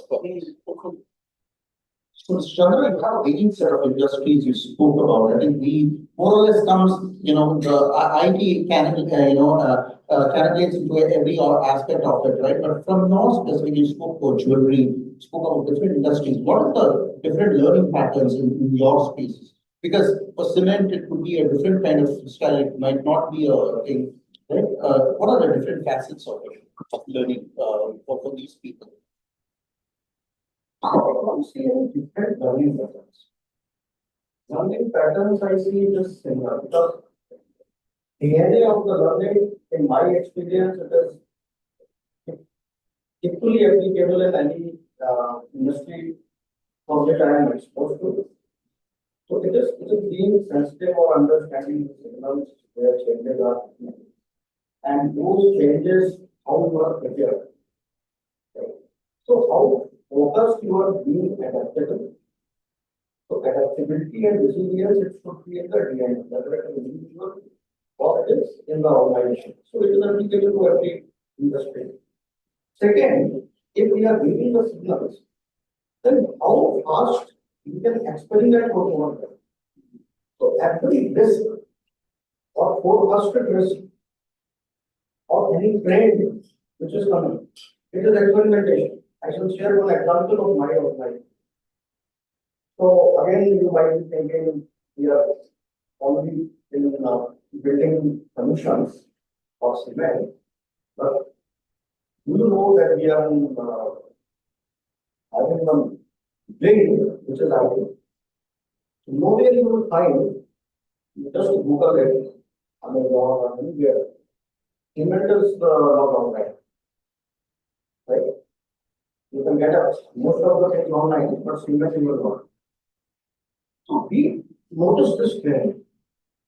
We found this if new generation is coming. So can we deliver cement online? So we started the new venture. It is completely you take that UltraTech. So UltraTech once we formed, we had done this to be red signals, not from our industry, from different industries. We experimented with those. That we had started something which is different in that, but certain things happened. We have because we experimented, we were not having any earlier learnings on it or any stories of that. So we changed complete model of this. Now everything, any services you will get through UltraTech. Anything, any thought is coming. And even we had gone beyond, even the other service providers can also come on our IT platform and they can do the business. So my second point is related to experimentation in learning journey. And third learning journey, I personally see it is related to implementation. How fast we can implement. So if this is the trend we are going, whether in personal life or in industrial scenario, it applicables both purposes. So you have two long stints, like earlier in Bajaj and then after 10 years each. So, like, what would be your advice to today's generation who is very prone to switching or maybe like they want to learn more and all things. So basically, being in the same company, how learning has helped you. So I suggest you all our students to just one you might have read or you can read S curve. S curve. So this S curve is actually based on three steps are there. One step is launching first. Second is on your sweet spot, and third it says mastery. So whether it is career or learning, so once if you are starting your career, then you are or a job, then you are just launching it. Once you launched, then its second spot, sweet spot is you started predicting many things, but still you are not at the mastery level. So now I'm coming very specific question we asked that why I stayed so long, 10 years. So my answer lies here in this story. It is not a matter of staying long. It is matter of your target. So it is not something in saying if I am getting in 2 years, 1.5 years, or 3 years. If I started every time a new learning journey and I reached at higher level of my sweet spot or at the mastery level, then I go to my organization or organization come to me and they give some next level challenge. And one thing which really helped me, and it was a completely different nasha in your job, when you started predicting about organization and industry. So we are discussing about artificial intelligence and all for giving signals. But once you have learned a lot of things, gone through so many aspects, and once you started predicting, then the kind being in HR, kind of respect you start getting in the strategic meetings, that is completely nasha. Is prediction the final leg of the journey, or is it something there to look forward beyond that? It is beyond that. Even sometimes, because many of us spoken about the collaboration. Collaboration becomes very important when you are having 4 or 5 support and a sales guy is responsible for enhancing sales. Right? So what happens if anywhere in any territory sales is going down? We are just behind that, right? Sales is going down, everything is going no. You simply invite all the corporate functions. You take them in market, just visit, and believe me in evening, you discuss with them, and this collaborative effort will give you solution which you cannot find alone. And I'm giving you my experience in my organization. One day, a very senior professional, he came in my cabin.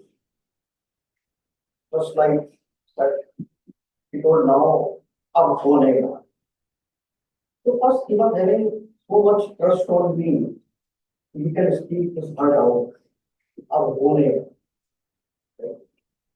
होगा. That was the statement.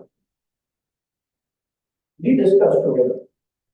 And me understanding my own workforce and this belief that people can change anything. And do you know what I have suggested and here? Because I cannot front end. He is the leader. He is the business leader. He needs to front end. I suggested only one thing.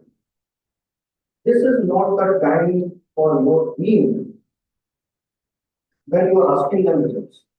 Just shift your focus. And we shifted our focus to a immediately 3 hours we designed a new program. And that team's focus is shifted.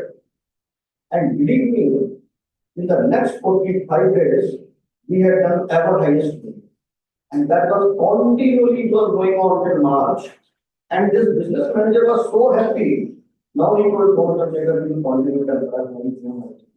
There's no doubt. This was something for a certain period.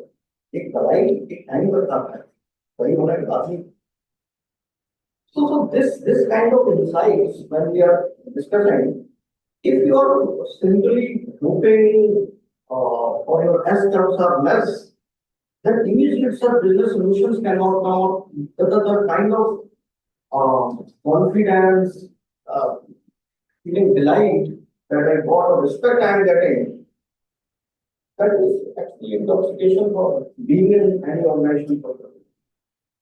So coming to like we had talked about various industries. So one sir have rich experience in retail, electrical, heavy equipment, and automobile. So and being a board mentalist in economics. Okay.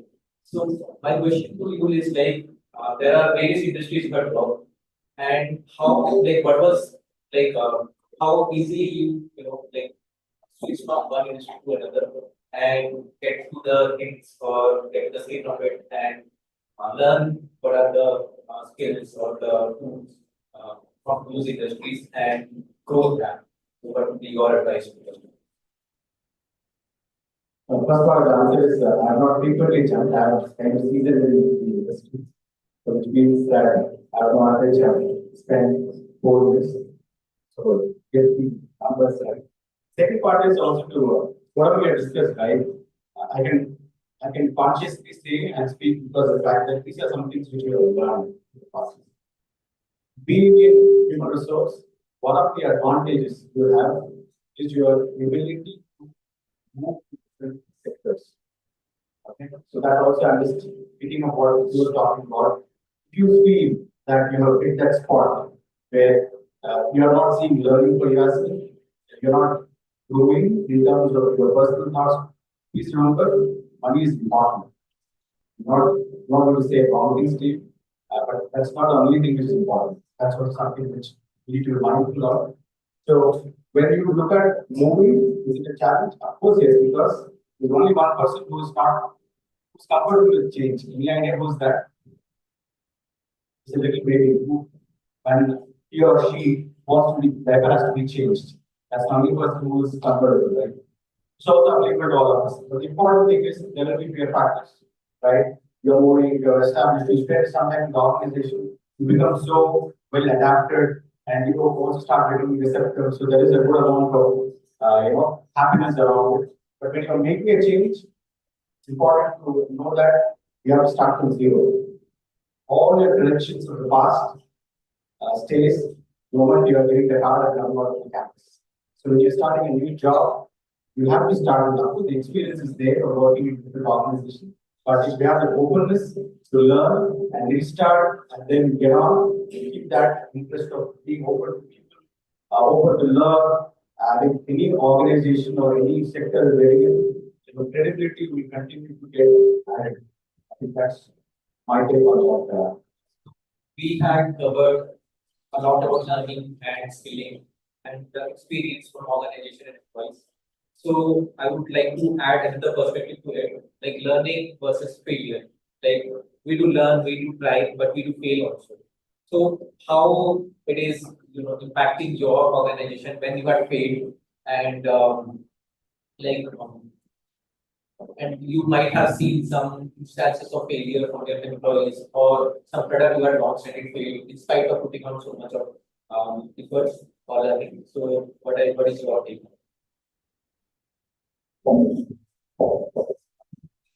The most important thing is there's nothing called, at least from my perspective, and that's I believe every organization, if you look at great organizations, especially in the pharma world, I still remember there is nothing called failure. Actually, every failure is a reflection for us to understand why we failed. Next time when you re-innovate or reframe things or the problem statement, you remove those kind of things which really inhibited you from reaching that success. I think that's what we look at. Basically, it's a learning by itself. Because if you look at the word called learning, the important thing is you don't do that mistake next time. That's why you say that this guy is quite intelligent. Because the person who is repeating the mistake again and again, that means he's not learned it. As long as your system is doing three things, you got to be very flexible, adaptable, and most of the times these two things are common in all of the leaders. But how many of us are adaptable is something which you should be really thinking of today. Most of us we say that okay, I'm adaptable for Naam ke vaste or okay for meeting that particular standards. You say you are adaptable or you are flexible. But how many of us are really adaptable in terms of our structure, our thought and mindset? This is something which you should be looking at. And most important, before I stop or before I get thrown out, my humble request to all my leaders is whichever organization you are. Earlier I used to say 3 years and 4 years. Now I have reduced it to 2 years. that 2 years spend it on learning. After that, remove that L. That makes sense? But minimum 3 years, you should be investing in your learning and then remove the earning. Because if you have invested rightly in your learning, automatically your earning starts. But immediately, if you look at the earning, then probably we are just stuck into that 6 months, 8 months, and all those things. Because believe me or not, any journey, because he was rightly saying, anyhow, if you have a very bad manager, also that is great learning. Because that will teach you that you should not be a bad manager in the future. Right? And that's how you should be looking at life.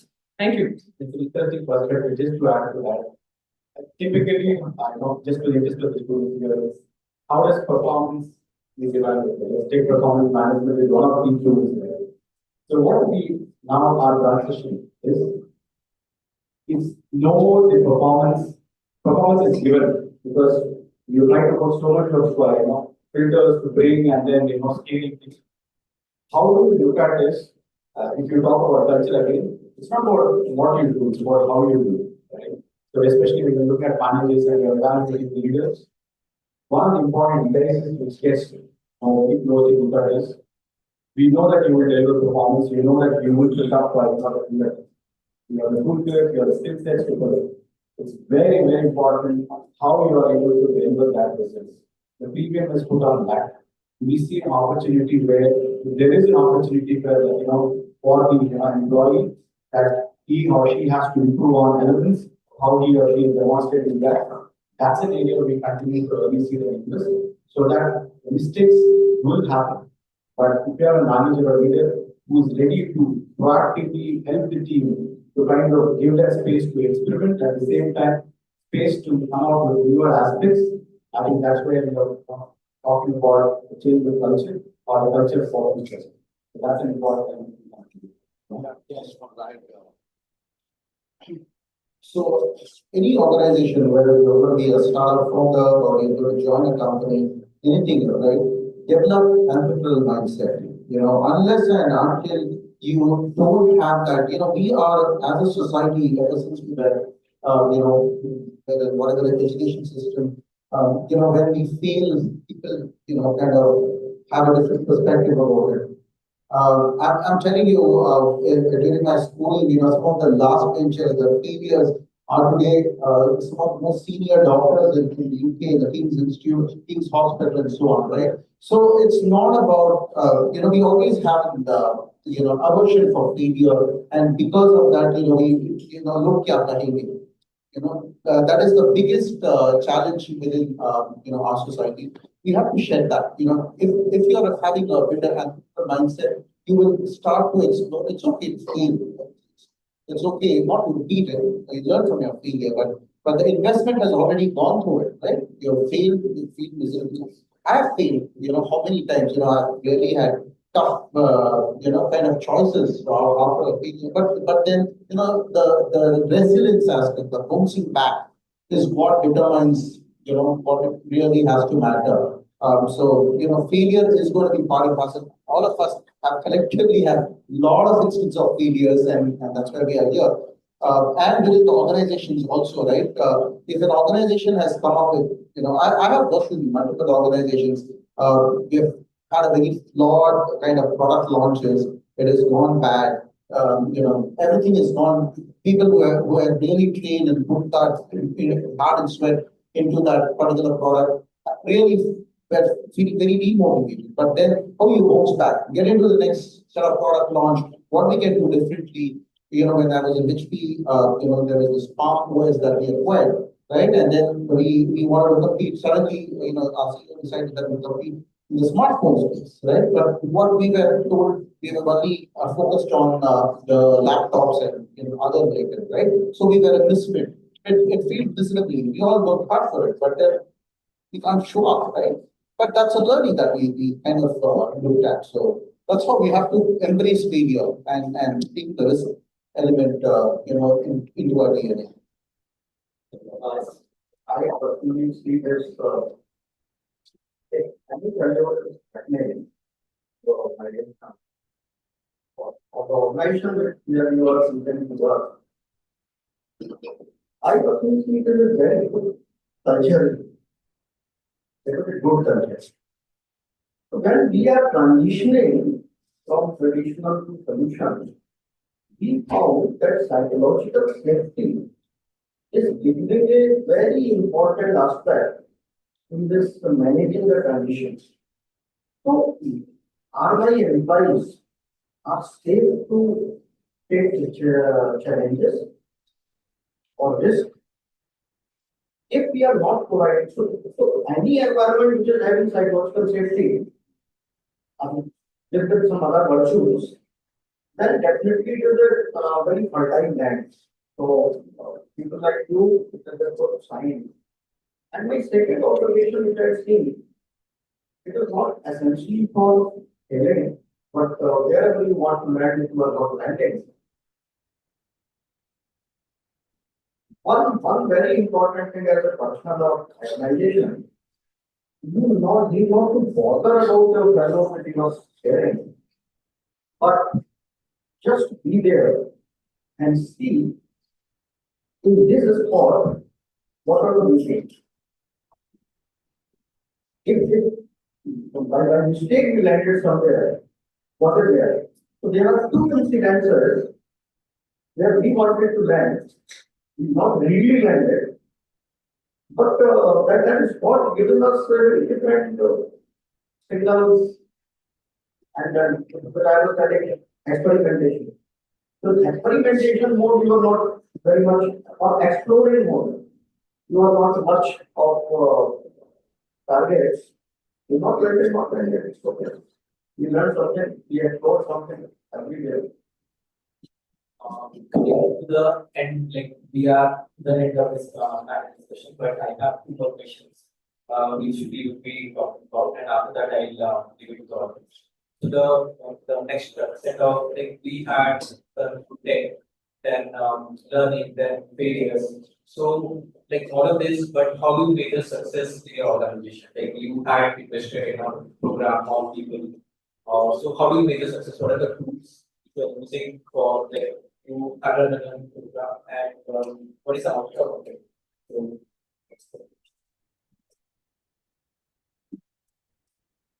So in our organization, I cannot deny that we are not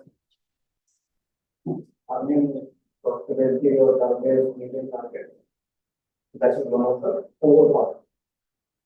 But success apart from this is meeting our core purpose for why we are existing. If we are meeting with our core purpose, then I think the answer of this comes from there. Like sustainability, it's not profitability and sustainability. So, Ours is basically in terms of number of experiments we do, and sustainability is something which we look for also. Most important thing, softer aspects. Because at the end, whatever you say, you are the biggest strategy in the world, you are biggest profit centers and all this stuff, we bet on people. Because I was just telling to one of your talented leaders in this room today morning, at the end, whatever it is, I am sure most of the organizations exist because you have talented folks. It's not because of ChatGPT. Of course, you can invest in AI and all these things. Again, we bet on people because at the end, whatever you see, your construction equipment, your buses or medicines or the ideas which comes in their so-called technology or any kind of format, it's on people. So for us, in terms of changing behaviors, that's the huge investment we look at. Software aspects matter.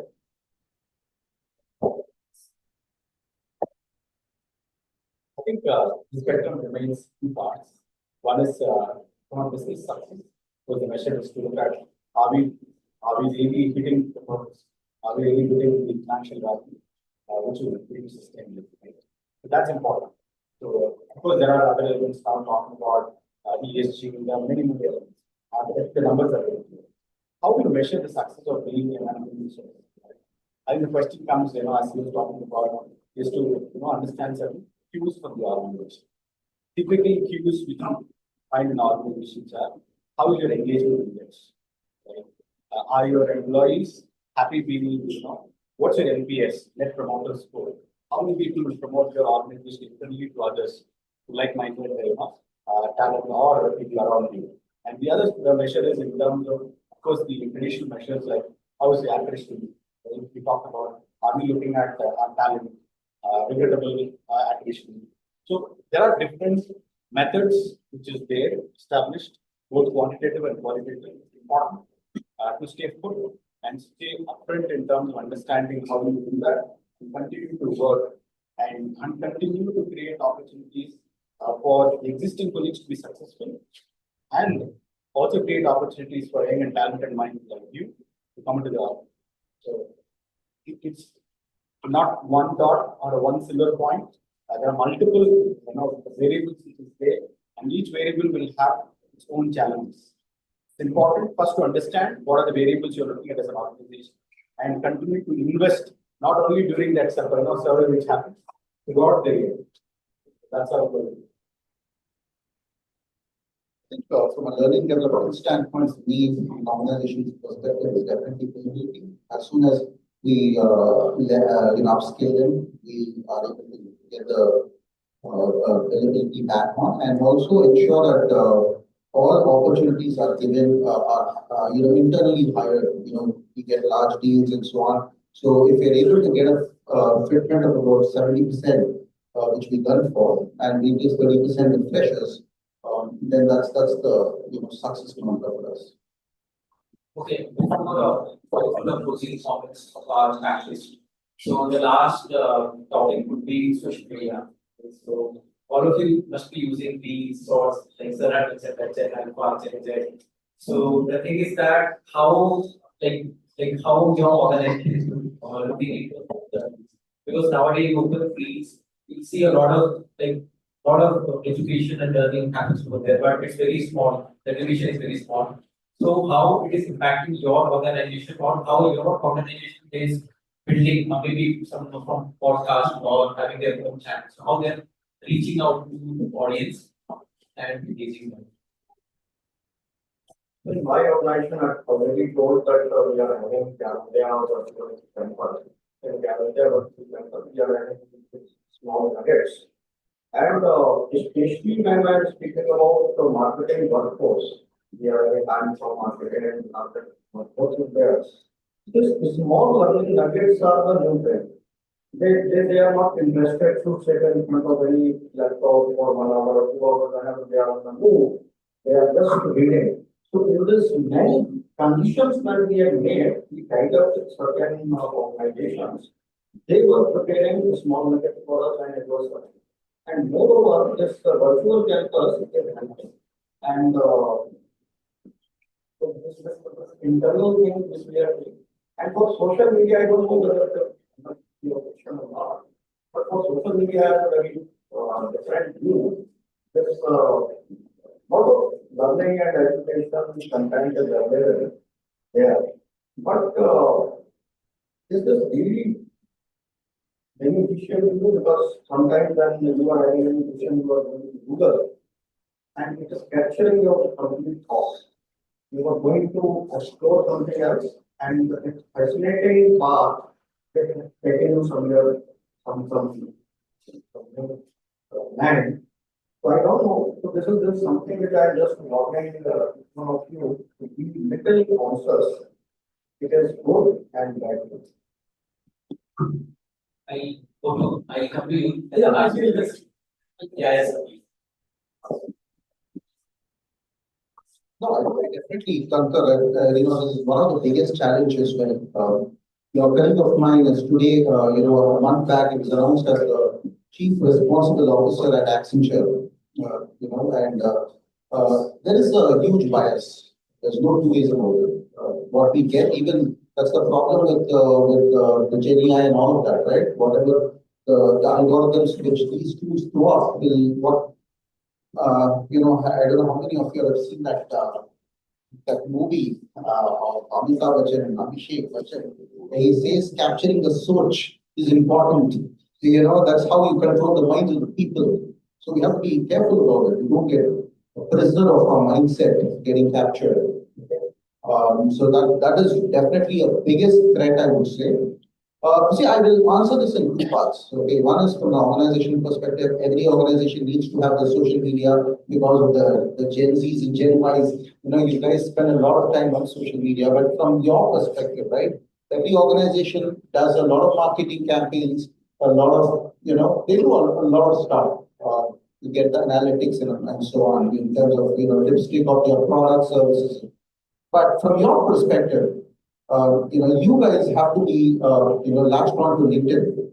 That's where a lot of opportunities that, the amount of the logs that you write there, then your presence has to be there. There are other aspects of it, the different new tools that come up. It's fine to be there, but LinkedIn is where. How many of them have really gone and checked each of our profiles? Can be honest about it. Yeah, did you do a kind of send follow request and all of that? Because see, the organization IIM Kashipur has invested heavily on us being a part of here, right? So this is something that the purpose which I spoke about earlier. In fact, we all spoke about. It's important that you also get from us what we have, we sacrifice our Saturdays and travel and all of that. But still, it's important that you stay really engaged, right? And we all would be sharing a lot of snippets and all of that in LinkedIn. So getting a hold of it, having that engaged conversations will really help you. Being network, that's our network. The more you are networked, you will get you might not land you in a dream job, but at least you will know how to go about it, with a lot of ambiguity around how well you are able to get a control of. So your presence on these platforms makes a lot of sense. Of course, you are Insta lovers and other set, I'm not sure we are all there. But still it's important to remain there. Social media can be used to have very engaging conversations. But at the same time, like you rightly mentioned, there is bias. There is a lot of other stuff which you should kind of avoid, but stay focused on this one. Just reflecting the question of the charts, right? I think you will find that it's a double-edged sword. Less you're absent, more damaging. And it's applicable for organizations and individuals as well. Right? How do you swing the sword? It's very important to be present as non-developers have really said. At the same time, it's also important to know how much. Right? It's also a question which is very individualistic. It is for the organization applicable. It's also for the individuals applicable. I really like what he said. It's an unfiltered area. How do you kind of put across the answers is very important. And one of the things which, one suggestion or a tip which we can hand to you is networking is important. I'm just little adding to what you was Rasheed was about. Is also like to be really focused on networking. That's how we look at it. Which means that let's say there are 100 people out here. Right? All 100 knowing is very good. Right? So how do you kind of build that competition? How do you kind of place your look for that cues, look for that sharpness in terms of setting it out and focus on quantity. It's not number of people.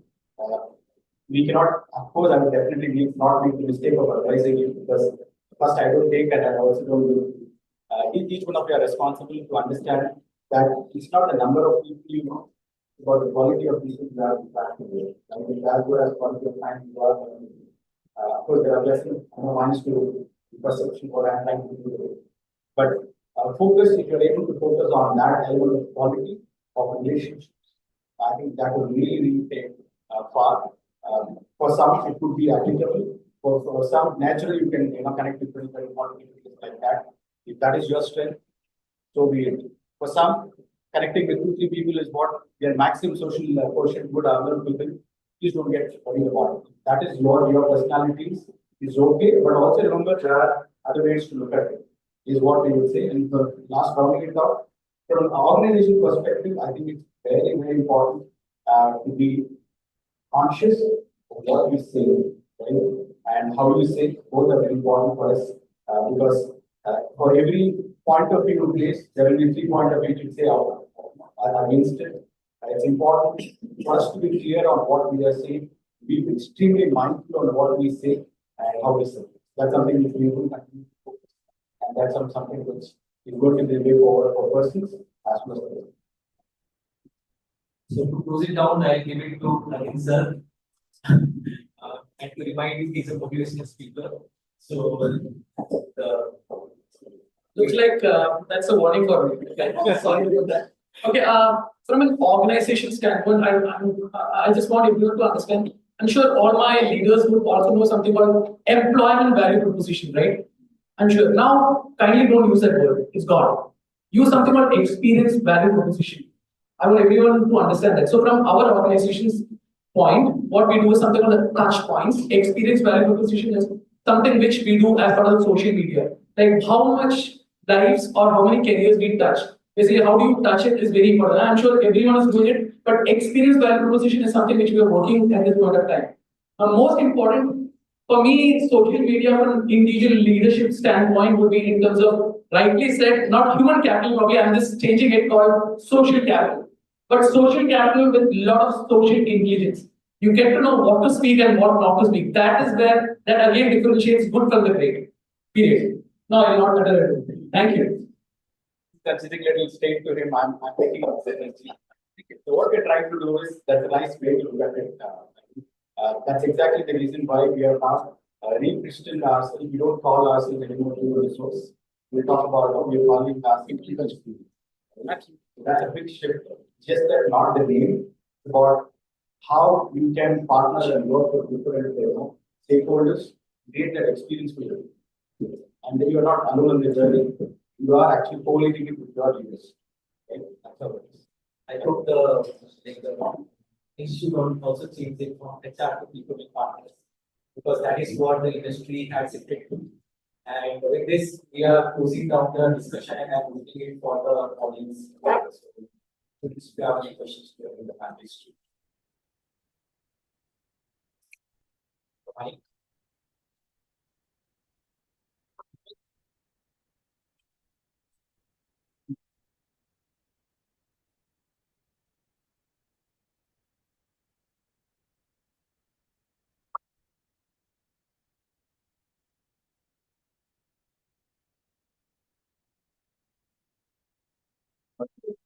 After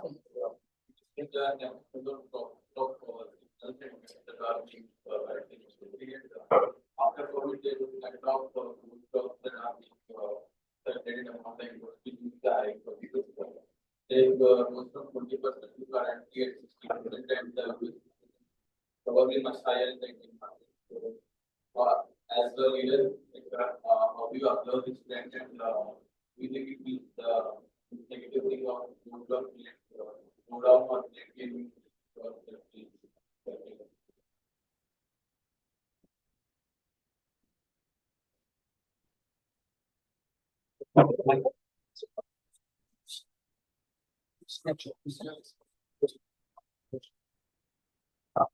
Okay, I was not able to get you. Is it you're referring to the jobs coming down or something like that? We can just hold it louder, sir.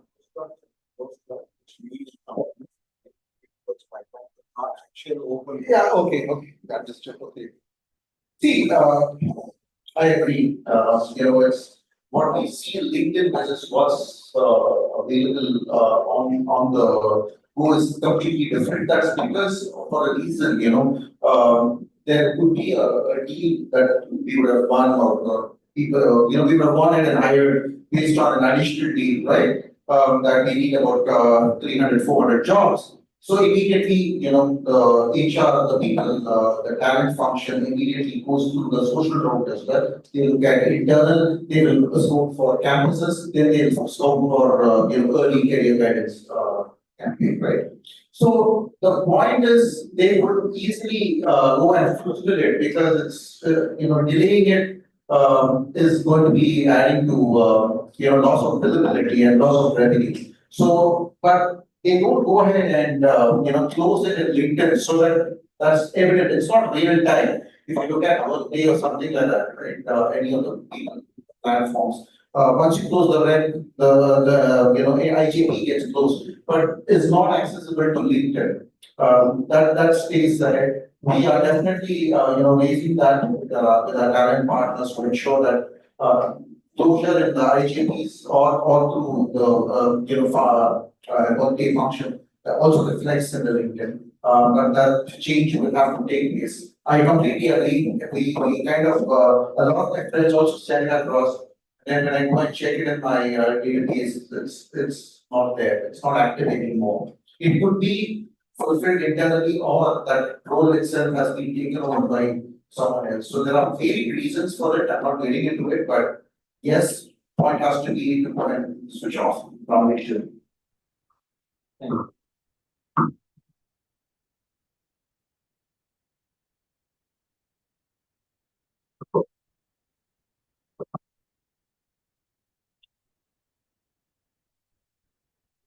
So mentioned about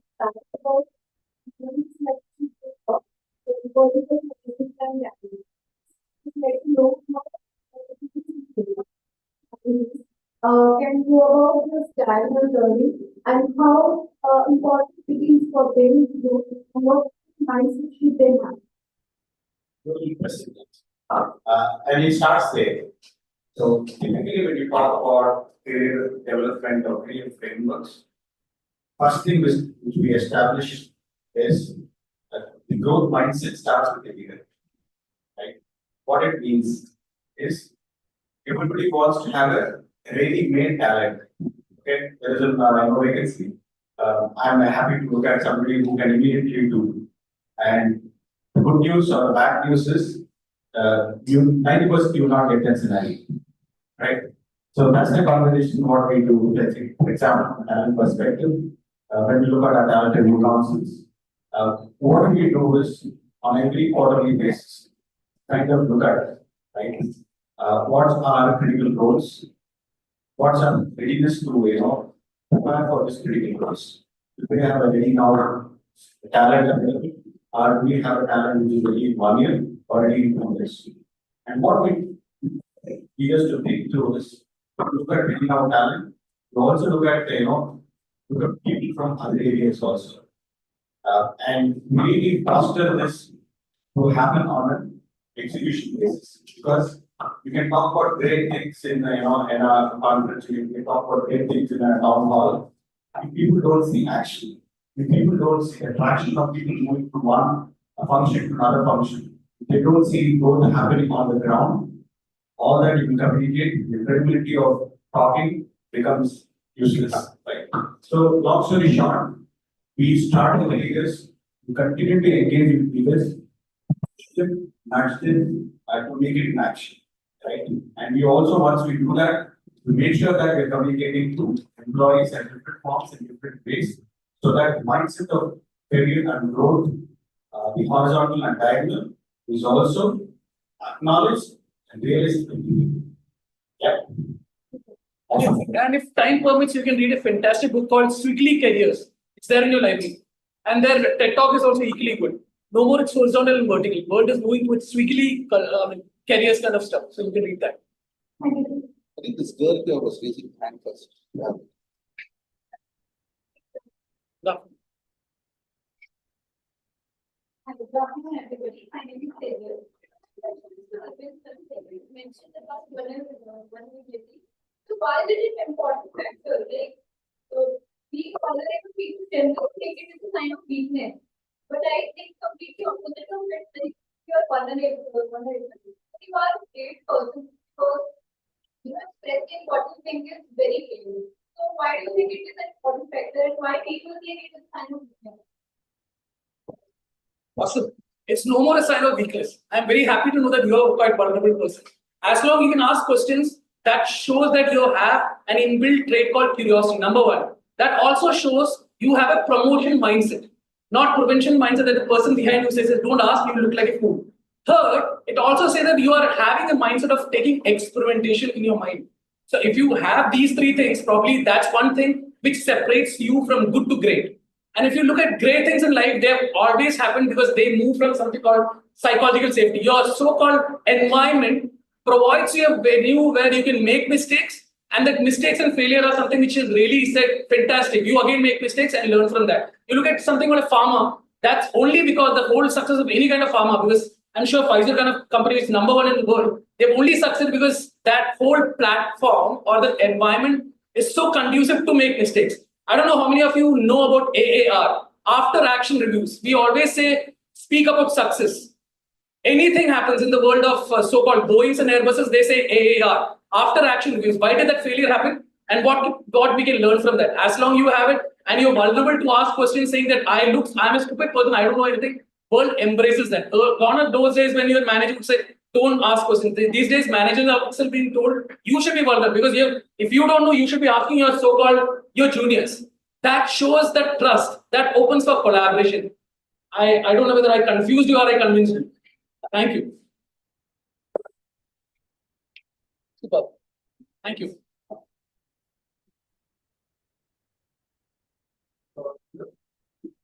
Yes, sir. I'm Yash Kulkarni. So, referencing to what Yahya sir said, it is important to have an entrepreneurial mindset. So, I have a two-part question.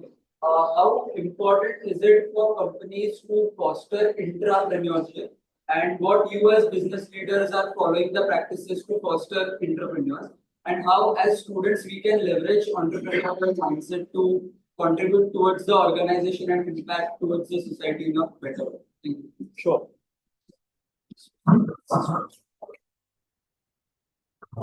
So in our organization, we have something called as value portal. Okay, and if someone has a great idea, brilliant idea, so he or she can log in into that, and that is being reviewed by the solution architects, technical architects, sales leaders.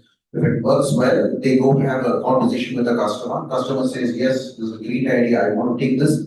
So it gets signed off into the statement of work. That individual gets a profit share of dollars anywhere between a sizable one. By the way, people make a lot of money. That's the format with which people are promoted to company entrepreneurship mindset. And for individuals, I'm telling you, some of the best ideas come from you, the campus grads, right? When I was referring back to my dual packet days, there was one idea that came up. It was in terms of the renewals of various installed bases that comes up. One guy sitting in Chennai just said, we don't have a view of whether these contract renewals are happening or not. What can we do? Can we have a proactive measure? And that's it. That idea really went up, and he went to Palo Alto, and he's now in Palo Alto, giving all this part of solutioning team. These organization today, every organization today fosters a culture of entrepreneurship. They want these ideas to come in, and people sitting at the top don't have, they have these shop floors to run with. They don't get the time to look for. I think people like you who are bottoms up, you can look for opportunities, and these portals are available in most of the organizations today by ensuring, and if you don't have, ensure that your the credit of it reaches the right people. Because also I would be honest, there are a lot of people when it comes to success who share success, but failure is the biggest orphan, right? So ensure that you calibrate and then make that success, also, another point, you have to do something as well. There's nothing called a silent performer. You have to, if you've done something, ensure that it's spread across to at least your levels above. And these are the things to take, airspace with the relation. Just with permission, I would request, there is nothing called entrepreneurship right now. It's called micropreneurs. Okay, I think you should refer a book called Humnocracy from Gary Hammond. Because the world is more, if you happen to hear a company called HAIER, the Chinese brand, everyone there, after the team lead kind of role, they are being given something called SBUs. That's why higher company is outcompeting all kind of brands. And that book says micropreneurs is the way forward. And in our company also, we have campus, as you rightly said, where we bring in people our own organization, they can submit their ideas and then goes through that 13, 14 months stint and all those kind of stuff. But then that word is moving to micropreneurs, because then you have that you have the more than the responsibility, you take up accountability and ownership mindset. That's more important. I need speaking. Good afternoon, sir. First of all, it was such an insightful session. Thank you so much, everyone. So my question, I take it from what Umana has said, that purpose and profit, either of them can be the base, but what would be more sustainable for continuous learning? I want everyone to answer that. Which one, as we Gen Z, is one, which one should we take as a base? Because of course we want profit as a base, but what is more sustainable in continuous learning for future in long term? Question is hard, but answer is straight, right? I think I would put my money first. That's the best right? Purpose would set the base. It's like that compass, right? When you're traveling and you have nothing, don't know what's next to you. And that's your compass, right? In terms of it could be a morning compass, or it could be a conscious compass for you that this is what I am as a person. This is where I want to go, right? With keeping in mind openness to learn, as many of us have talked about different competencies which is required. If your purpose is clear and you have the character to push it forward, taking from us, profit will be your competition. That's my answer.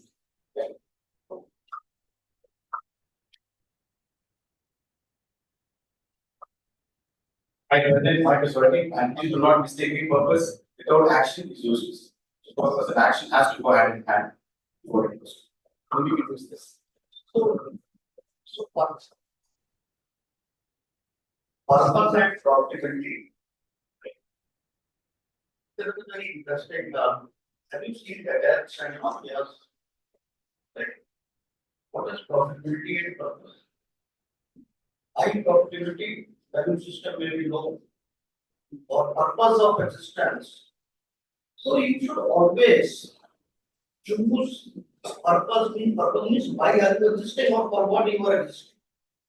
Right? There are certain line of value system for which you are there. So if your purpose is clear, then profitability will definitely come. Otherwise, there is no guarantee. There may be very short term gain. Okay. One small correction also. In fact, all generations, that small correction, this is not from me. It's conducted by BCG again. BCG or Bain, I don't know. People, they have done this along with one of the universal kind of research company. They went to US, they went to a couple of universities. They found most of the graduates, MBA grads, or anyone for that matter, they look for purpose in the organization. If the purpose is, if they only look for profits, the CSR, the ESG is at stake, they don't want to join. And Generation Z and millennials are looking for purpose. Profits are important, salaries are important, but not at the cost of purpose. And there are some people who have actually turned on big organization brands because they didn't find the purpose. And purpose, as you rightly said, it has to be in line with your passion also. Thank you.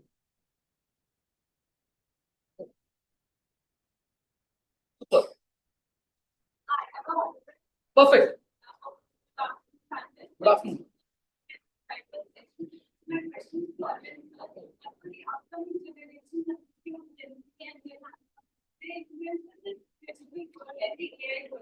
How do we plan to aim and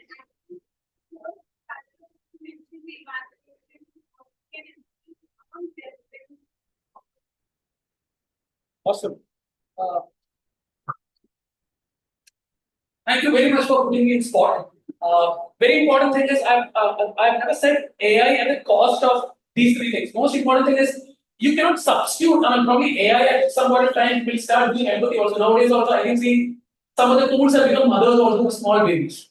Correct? It's very dangerous. The most important thing is what I meant to say is, as he rightly said, I am sure you would have read a book called AI plus Humans in this library itself. Okay, must read for all generations then, and digital platform, people who are excited by the world of digital. Most important thing is, you should not give everything to so-called ChatGPT and Google is what I meant to say, because AI is your enabler. AI will not substitute many jobs, but as long as you have imagination, more jobs get created. As long as you are curious, more things get created. If you look at the new versions of ChatGPT 4 or 5, it's only because someone thought, why not?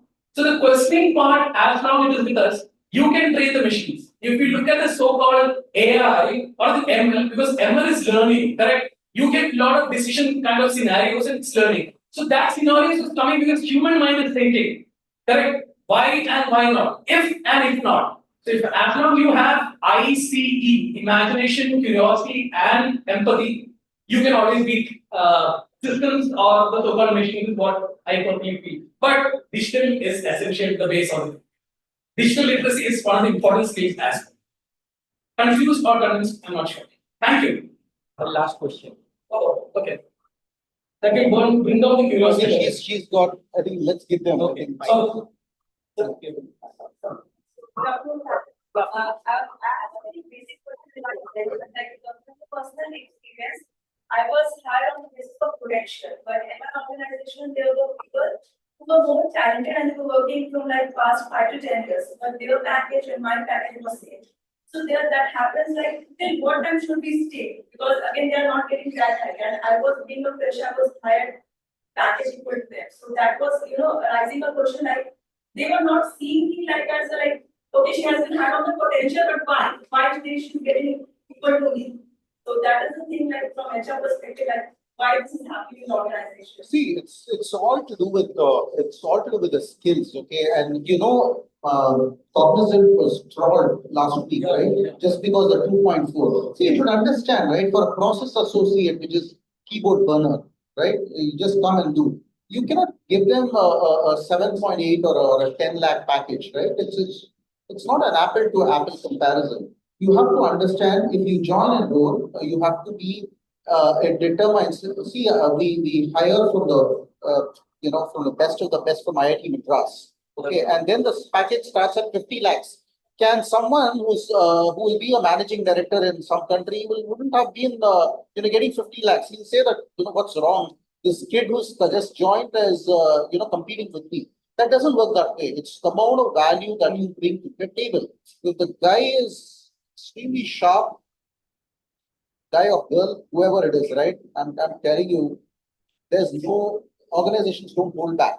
Now, this challenges come when people also discuss about their compensation with others. That creates a bad blood, and then then negativity and all of that starts. So also understand never to discuss about comp related matters, since you're all HR would be HR leaders. You should ensure that the organization also fosters that. And every organization today has got a grid. Okay, for this grade, for this level, for this job family, job architecture, job function, everything is like tabulated. If there's anything over, you need to get an executive exemption. And for that, you don't get it just like that because it all draws on profitability. If your margins come under pressure, you not get your bonuses. So it's like a vicious circle. What's your name? I think you have brought a very important perspective here, because when you talk about HR strategy, all great. I think an employee would respect you for what you just brought to the team. About the hygiene, right? Hygiene. Employee hygiene is extremely important. As HR folks, it's very important that having that space, having that kind of discussions, it's very important. But what is even more important is to get the fundamentals right? The question itself has an opportunity for the organization where it is that the fundamentals would be a little more different, right? It's always important to have a game plan. Like when you're hiring people, you're talking about making it very simple. When you hire, you will definitely hire people who are every year getting better and better and better. What's your internal talent to be, right? What's your pay to be? What kind of roles are you looking at? Can you look at the internal talent itself? Or do you have that talent exposure where currently probably is not there, you want to bring in a fresh player? So it's very important to get that basics right. And as HR folks, before you get to the top of the table looking at different aspects of strategy, it's important to look at these hygiene factors.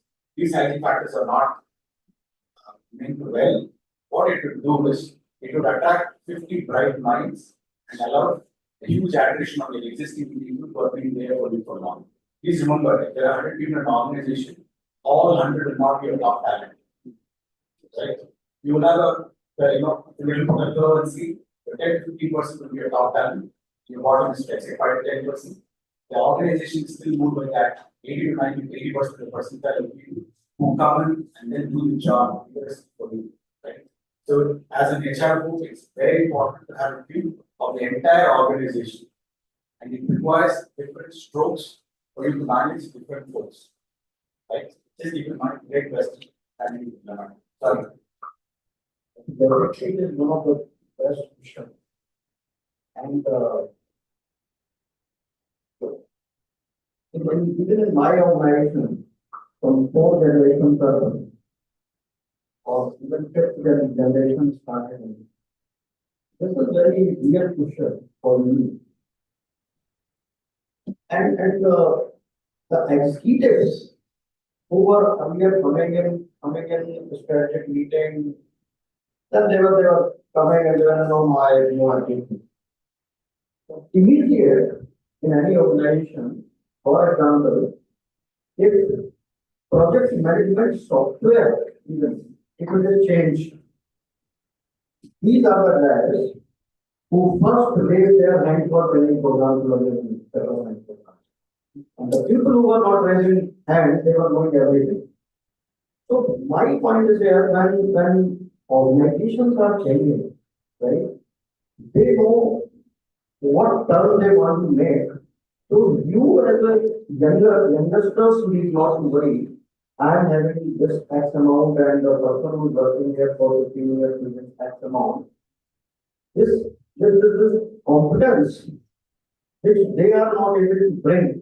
That's why organizations are taking you. And your department highway, it is completely different. You will not worry. Same time, then the next question comes, we suddenly everything. They started discussion happens. What will happen? You are just promoting young guys, they are suddenly high, what will happen to you? Right? No. They are equally important. Because the kind of experience they are bringing and the fertile mind you are having, we are training our senior guys in age or whatever. You should start learning how to manage these dynamites who are entering in our life. Once they are learning, so once you are growing and the experienced people are managing you, they are also growing. There is no competition between you and them. Both are growing. But these understanding and models we should understand, you should not go with grapevines, which happens in many of them.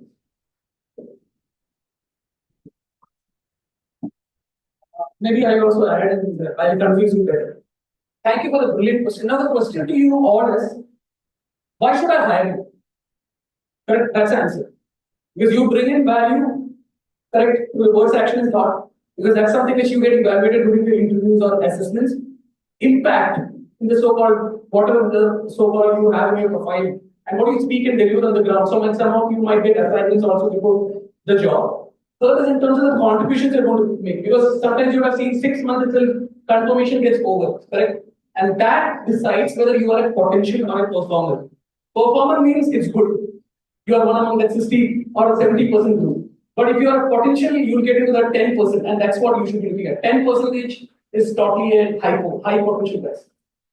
Hope I have confused you more. Thank you. With that, we are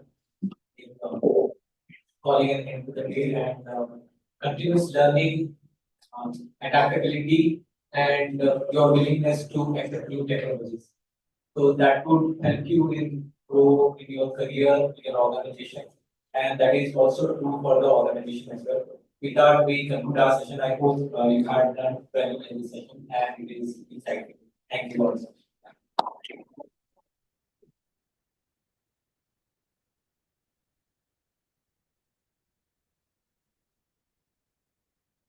We extend our sincere gratitude to all the guests and our moderator for this enriching event. The theme MBA Next, Shaping Tomorrow's Business Leaders, resonates deeply with the evolving landscape of the modern world. The discussion on continuous learning, staying ahead in rapidly changing world, were both insightful and thought-provoking. So now I'd like to summarize this whole thing, maybe in a little interesting way. Before I do that, I'd like to welcome Ravikant sir from Cargill. Thank you for joining us, sir. He'll be the speaker for us in the next session. Thank you, sir. And so we kicked off this discussion. Arvind sir started off with the eye opener. never give imagination, curiosity, and empathy to machines, and hence the concept of continuous learning prevails. We have read many frameworks in our curriculum, but Sir gave us a framework for professional life, the three W's: work, work environment, and work culture. Create value through impact in terms of deliverables, replace work with contribution, building your skills. Sir highlighted that knowledge in action is a must, gave us the seventh sense, the learning senses. Learning is the key for the initial start, and earning will automatically follow. Next, Mr. Chandra Shekhar sir started with how changes in market conditions is inevitable and emphasized that learning continuously is the only way out. So it also gave us examples of learning programs in a diversified business landscape, not just learning, but it's the implementation that will fill our pockets. Speed and identifying the signals and gaps is very important even in established organizations. And an HR needs to be highly sensitive to the environment because they're interacting with human beings. He also gave us the learning in terms of the S-curve, launching sweet spot and the mastery phases. The art of prediction and collaboration never stops us from shaping our curves.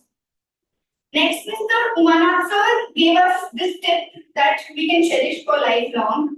Change and learning are the only constants. He highlighted how being relevant is the key for customer satisfaction.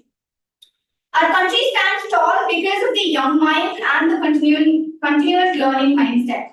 We must always question the status quo and innovate continuously, but at the same time keeping in mind cost constraints. There is talent building, buying, and borrowing in the industry, and this process challenges our skills and talent. So it also got us back to a very nostalgic yet very relevant statement. Failures are the stepping stones to success. I'll tweak it a little bit. Failures are the stepping stones to learning, sir. The journey is for the longer run. Patience and resilience is the key. Money is important, but openness to learn and explore is even more. Next, Mr. Yahya Rasheed sir beautifully elaborated that fire from within, the curiosity is in the DNA is the driving force. We would have learned LIFO, FIFO in operations and different models in inventory management, but he gave us a different perspective of LIFO last and first out in the HR and attrition. He gave us the mantra of working in startups. It's the resilience and the warrior from within to face the challenges.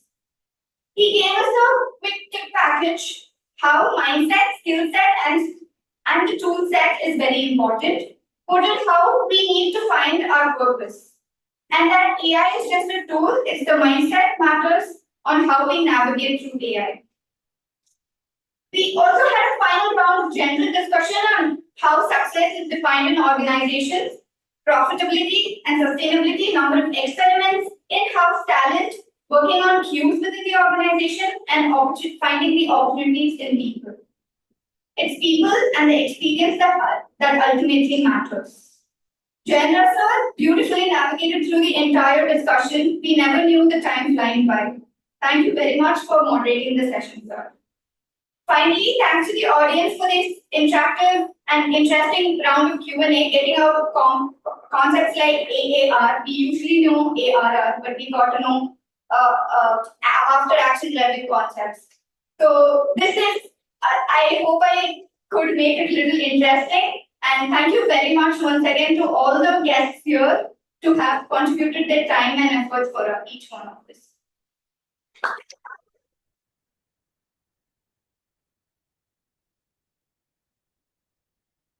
I would like to request Professor Rush, Chair of Basements, please present a token of gratitude to Chandra Shekhar sir.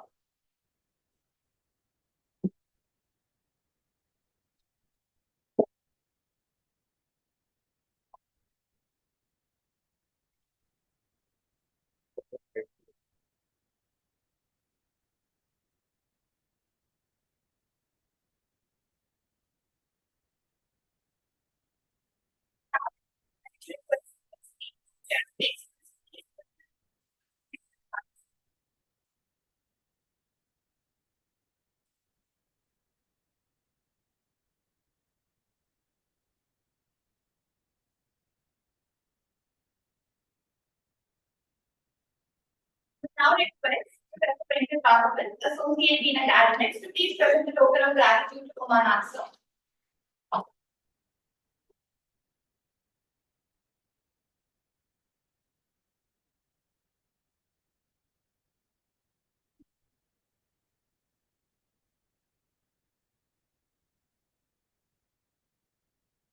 Would now like to request Professor Shubham Sharma, Secretary OBHR, to please present the token of gratitude to IIM sir. Thank you all.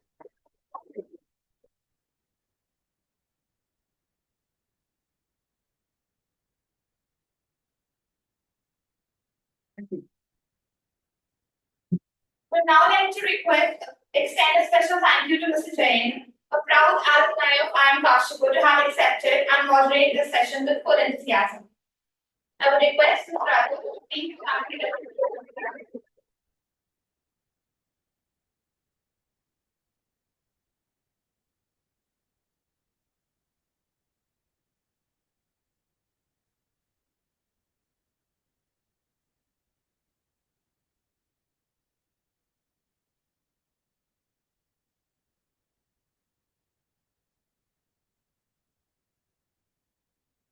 Opportunity to explore various phases of continuous learning, to developing personalized learning paths, to leveraging technology for skill development, and from creating inclusive learning environments to measuring the impact of learning initiatives was invaluable. We have heard from thought leaders and industry experts who have shared their insights and experiences, providing us with valuable perspectives on how to empower our workforce for sustained career growth. Once again, thank you for such a well-curated and impactful event. We look forward for future engagements that continue to foster learning and collaborations with the organization. Thank you, everybody. Have a good day and take care.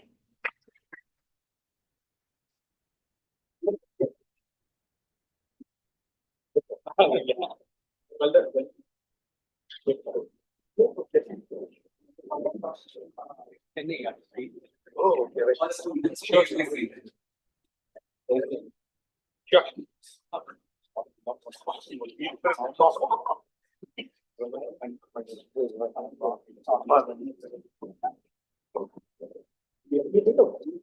okay. Yeah, that is what we're doing. Oh, okay. You do a quick